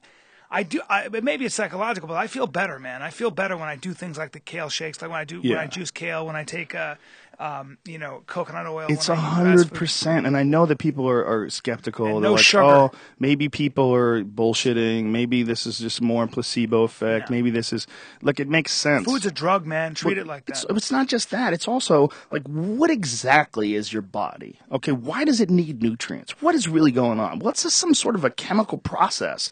And it just stands to reason that the more building blocks it gets for repair, for killing, taking out radicals or free radicals, for destroying free radicals in your system, for helping you strengthen your immune system, all those different things. It just only makes sense that if the machine has all it needs, it will function better. Did Tim Ferriss tell you? I had him on the podcast, and he said he went to the Blue Zone in Okinawa to see where the one area where they live longer than anybody else. Is it like a coral thing? No, he said he isolated. He was interested in seeing what they don't do. One thing, they don't eat rice. They eat blue potatoes, which was interesting. But blue potatoes. Yeah, but he also said that, and I tried to guess what they were, but he said there are a couple things that they have that very important for health. One, they never retire, and two, strong fucking communities. And they always eat just enough. There's a saying for it. I eat just enough. I never stuff. But mainly, they think the two main things, and Malcolm Gladwell talks about this. Community is fucking important for longevity. It's very important. Community and never retiring, being interested and involved in something is so important for your health. And it seems metaphysical. It doesn't seem physical. Like, you can, like this town, Rosetta, heart disease in the 50s in this country was epidemic. They'd open up soldiers who were at 21, and a lot of their arteries were like 80% clogged. It was epidemic. They go to this place, Rosetta, which is this really tight Italian community in Pennsylvania. They ate lard. They were all overweight. None of them were dying of heart disease. They were all dying of old age. Why? The only thing they could isolate was the fact that they were such a tight, loving community. They thought maybe they come from a really strong genetic stock. They're all from the same part of Italy. They took guys from Rosetta who went to other parts of the country. They were dying of heart disease at the same rate. But when they were in this fucking community, they had such a strong, tight bond within that community and so much support. They were just happy people. They were just happy people. It totally makes sense. There's a physical aspect of human interaction. There's a reaction. There's something happening, and there's a need for it to the point where they punish people in prison by taking it away from them. If you don't touch a baby when they're between 0 and 1, they will die. It's called failure to thrive. Oh, Hospitals Jesus. have to have people come by and hold the babies. You cannot have. They used to have in orphanages. They put a baby and they wouldn't touch it because they didn't want to give it a disease. And when they did that, the baby would die. Oh my God! It's called failure to thrive. If you don't hold a baby for a certain amount of time during the day, they will die. I completely believe that. Yeah. It totally makes sense. We don't want to accept it as an actual, tangible, measurable sort of a feeling or a thing. But it's important. Community is important. You're not you're not an island, man. No. We need each other. When I think of all the good times, and I think about, like, I was watching that hunting thing. That you and I go back so far. I thought you feel so lucky when you have friends that you have so many experiences with. Like, you and I know each other so fucking well, so well. Yeah. Like all the thorns and all. It's just such a we've grown up together. Basically, yeah. That kind of stuff is priceless. You can keep everything else. I've known you for almost 20 years now, dude. 20 years, brother. It'll be 20 years next year. That's a long ass time. I know. You stop to think about how much crazy shit we've seen together. Yeah, and you've saved me from making some crazy decisions too, dude. Well, you've saved me from going insane. I mean, I remember meeting you. I was like, oh, there's one out there. There's someone out there I can hang with. Well, I grew up, in a bunch of different places in this country. From when I was a little kid, I lived in San Francisco, then I lived in Florida. But I spent, all through my high school years, I spent, in Boston. And one of the things about Boston, like I lived in suburb Newton, is you met a lot of real guys. There's a lot of guys who got up at 6 o'clock in the fucking morning and mowed lawns before they came to school.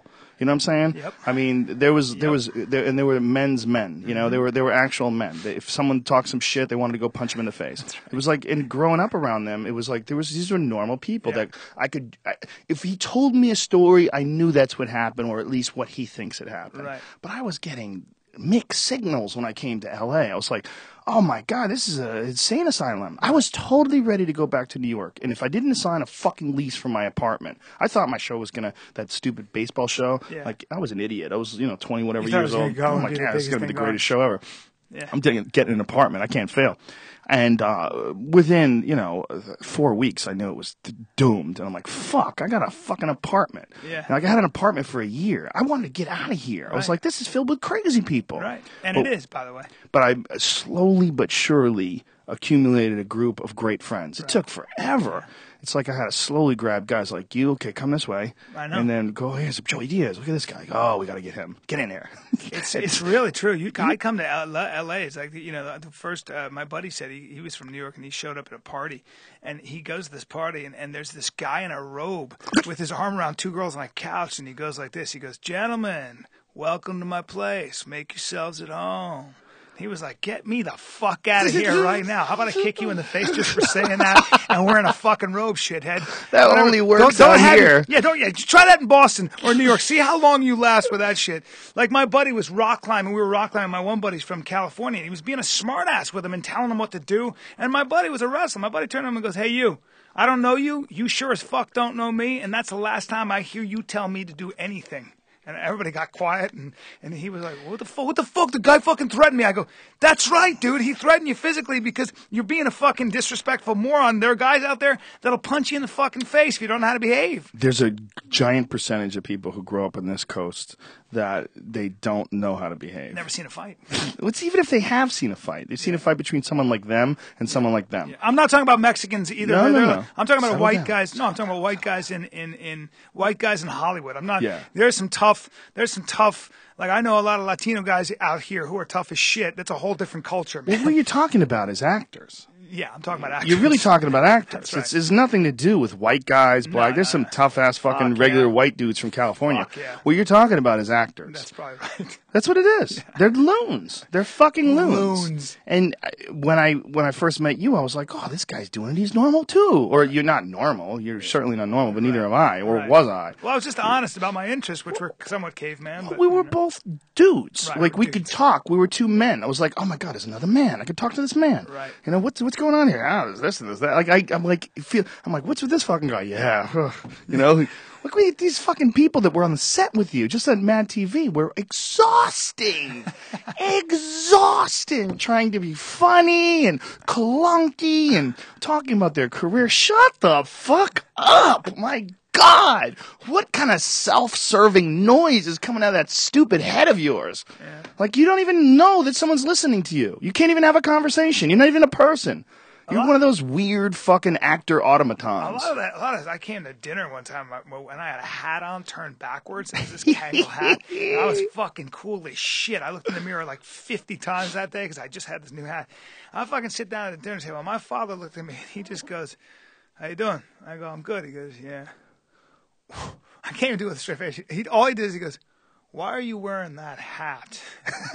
I was like, "I'm not anymore." Fucking just the way he said it, I was like, I'm an idiot. But today, if you wanted to do it, you could pull it off. Fuck. Like now, you're a different man. Yeah. Now you're self-actualized, self-realized. Now you could show up with a beret on and like, Father, you're missing a certain amount of sophistication and worldliness that I torture him my with that shit. generation. I mean, I read books. I'm wearing a beret. It's like you can't fuck with this. And a scarf. But you could laugh about that, and it would be great. Of course. But if I was 21 and I was wearing a beret, I was serious. I was really trying to wear a beret like a fucking asshole. Like, what am I? One of the, like, you know what I mean? Like, what were those what are those dudes that the Guardian Angels? Remember that? Oh, they were the Do you remember greatest, that? of course. Dude, I remember being in Boston, and they just made it to Boston. They're 'cause red they were berets. Yeah, they were in New York for a while, and they just made it to Boston. And the guy was walking around with his Guardian Angels T-shirt on and his beret on, and he's walking, and I look at him, and I'm following him, and I'm locking eyes when he looks at me and goes,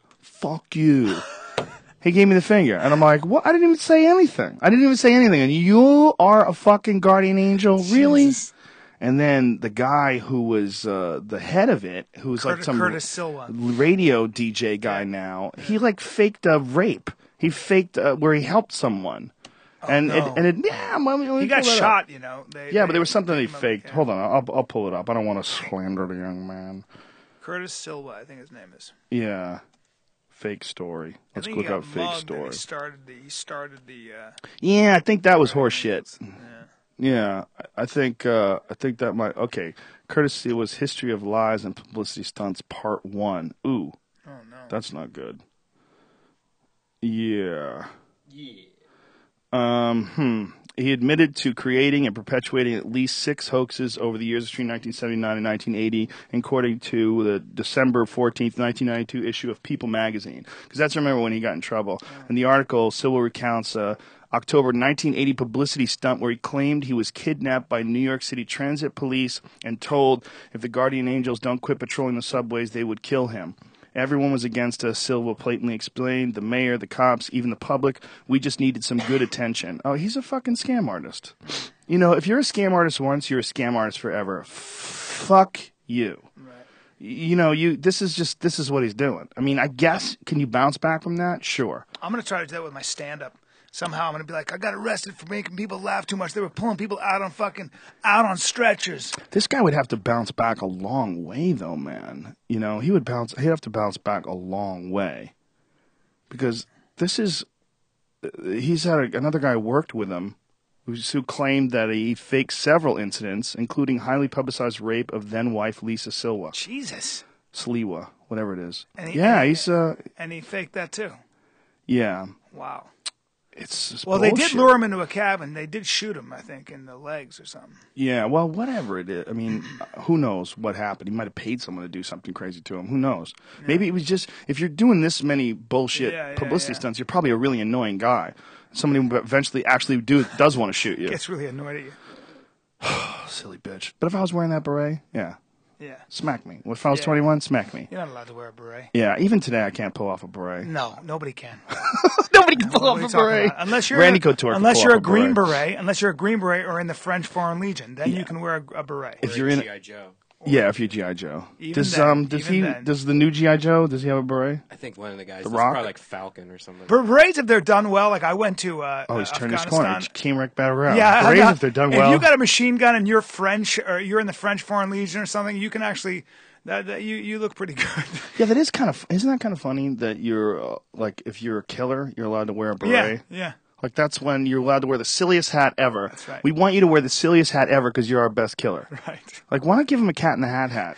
Imagine that. The fucking instead of the see green that at the end, you berets, can see that the from cat too in the far hats. away. Just Okay. they're so gangster they don't give a fuck if you see their hats. They're coming at you. This is pretty funny. Here's a screenshot of G.I. Joe 2. All right, Uh-huh. we got the characters, and then we got, hi guys, I'm wearing a beret here. He doesn't look bad. No, the Brian keeps saying that he has a gay accent. You gotta, Brian, just stop doing that voice. That's Dennis It's boring. Quaid. That's Dennis Quaid. It's so dumb. It doesn't sound like him, and you can't keep repeating it. It's not funny. It's So not many true. people agreed with me after Nobody that? agreed with you. Oh, People that tons of agreed with people. you just wanted to talk to you. No. They just wanted to reach out to you on the internet. They're That's crazy a bad Dennis. too. That's a bad Dennis Quaid. He's not. He doesn't sound gay. He all doesn't I said sound is gay. I think Dennis Quaid sounds like a South Park character. Really? He Trey does. Parker doing a South Park. Well, what he did sound like in that movie you're talking about, that The Day After Tomorrow, was totally fake.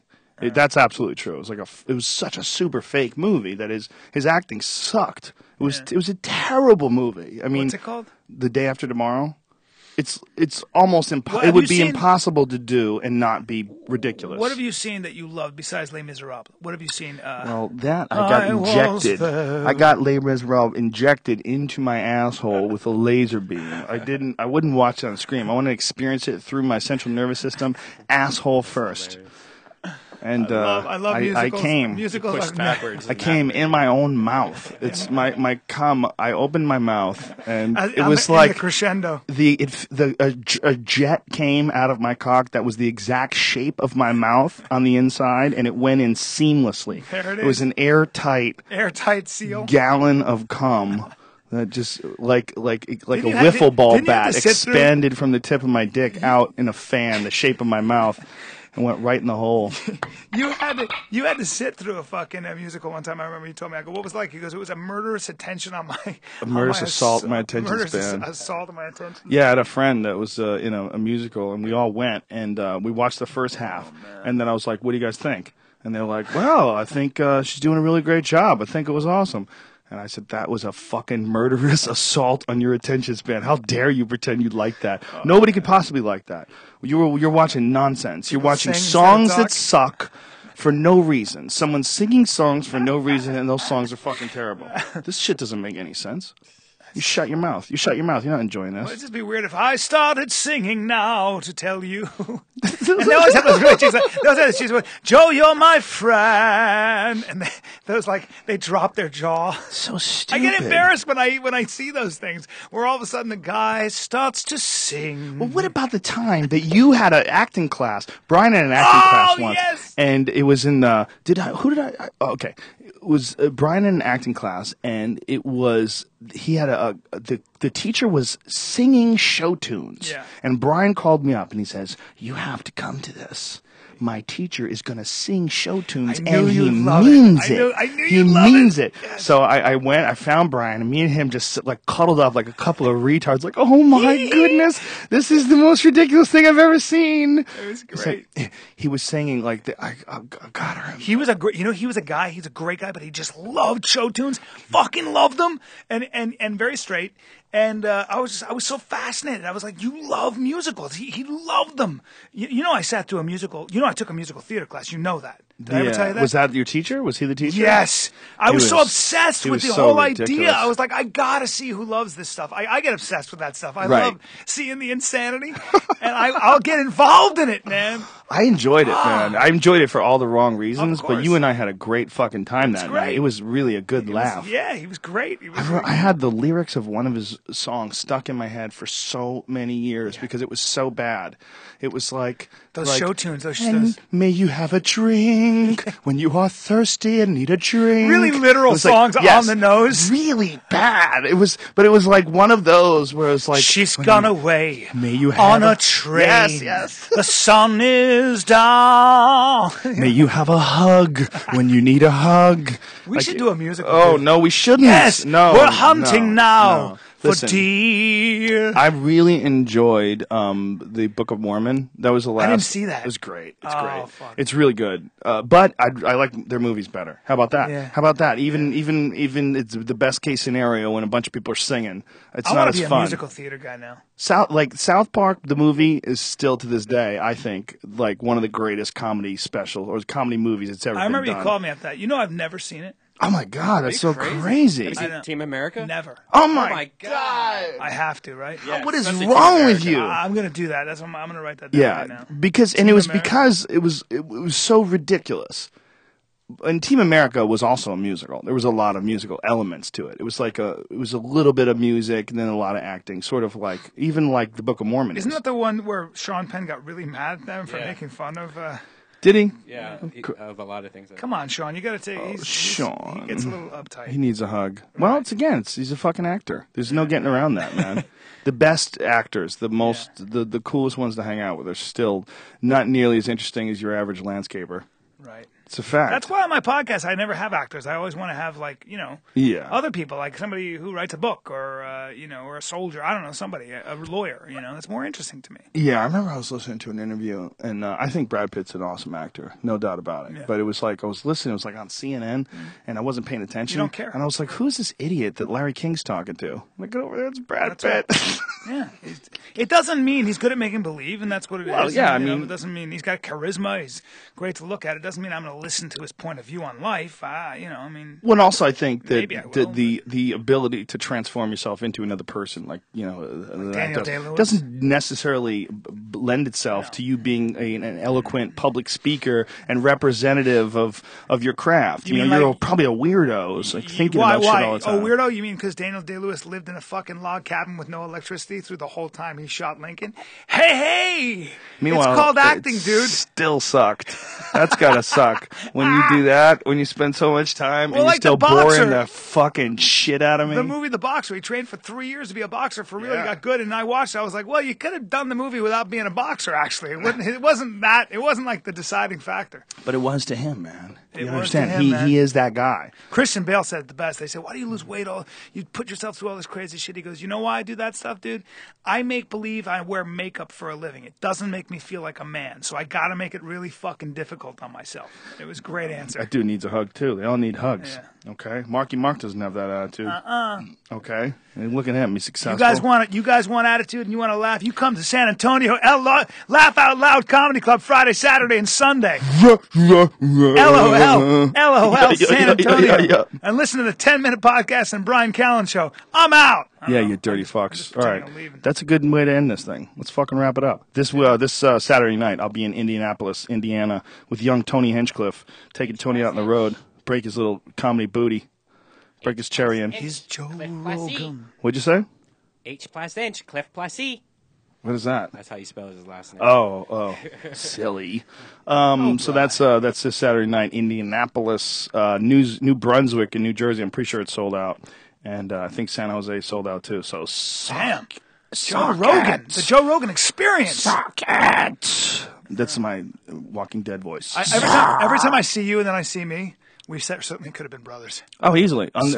Everybody in my house, by the way, my parents watched the Meat Eater episode. They want to see it because they were kind of freaked out about me killing a deer. It was a little odd to see them watch us gut it with a hatchet, like chip open the fucking rib cage. This is pretty intense stuff. Yeah. But they were like, "You guys look like the closest to brothers you ever have. Like as you get older, you really look like brothers." It's really interesting. getting weird. I was like, "Is that Joe or that me?" That's strange. I'm better looking, obviously. Fun times. A little sexier. You're a little sexier. Yeah. Rogan.ting.com, bitches. Go there. Save yourself $25. Put it in your mouth. Yeah. Put it in your mouth and rub its balls. That doesn't make any sense. I'm sorry, Ting. You don't deserve that for your commercial. Rogan.ting.com. Go there and save yourself $25 off either a phone or service. An excellent company that supports the podcast, so please support them. We're also brought to you by Squarespace. And I think it is squarespace.com/Joe. And I think it's the code is Joe3, right? Joe 4 now. It's probably Joe 4 now. If 4 doesn't work, do Joe 3. Yeah. Be creative. If 4 doesn't work, just figure it out, you dirty fucks. But go to Squarespace and support them. Easy website setup and awesome look at this nice ability. website I got look at that. going on I here. want Dolphin Butthole. He put that shit together while this show is going on, ladies and gentlemen. Okay? I mean, it's really that ridiculous. And he probably will maintain it, too. It's so easy. Throw some pictures up there every now and then. And only people who listen to this episode will know about this. Register that. Hurry, quickly. Use Hover to register it. I want Dolphin Butthole. .com. Don't get .org, because then you can't profit legally, I think. I made that up. Get .net. Be clever. Be different. Be indie. Go also to squarespace.com/Joe, right? Is that what it is? Did we figure that out? Yeah. Yeah, go there. Just go to Squarespace, you fucks. Get yourself a goddamn website. We're all out of the chimp kettlebells at onit.com, but we got more coming. And like I said, a lot more cool shit headed your way. And if you think of any cool shit that we need to have in the store, fucking let us know about it. Dick pills? Settle down, son. Those gas station ones you can't sell legally over the internet. Them Cialis Chinese mixtures. They're sold from Canada. Powerful Bryan Callen. Thank you for having me on, Joe Rogan. Thank you for being on again. You, sir, are awesome. Not as awesome as you, my friend. You are the awesomest ever, so it's crazy impossible to be any more awesome. So what you said makes no sense. Yeah. Powerful Bryan Red Band. Where are you at this weekend, Cupcake? Tell these people. Ice House Friday. Powerful Ice House Friday. Who's going to be there with you? I don't know yet. Powerful lineup, though. There's always really funny comics in town. I mean, it's L.A., and Pasadena Ice House is the oldest comedy club in the country, as far as I know. Is it really? Yeah, it's been around I love that. more I than like 50 that little years. room and I like the big room. Yeah, we just did the little room last Friday night. It was fucking amazing. Yeah. Hey, we love the shit out of you people, and we'll see you tomorrow with Douglas Rushkoff, brilliant author and a really interesting guy. And we're gonna have some really cool conversation tomorrow with Douglas. Google him if you don't know who the fuck he is. What am I, your mom? Suck it! See you fucks tomorrow.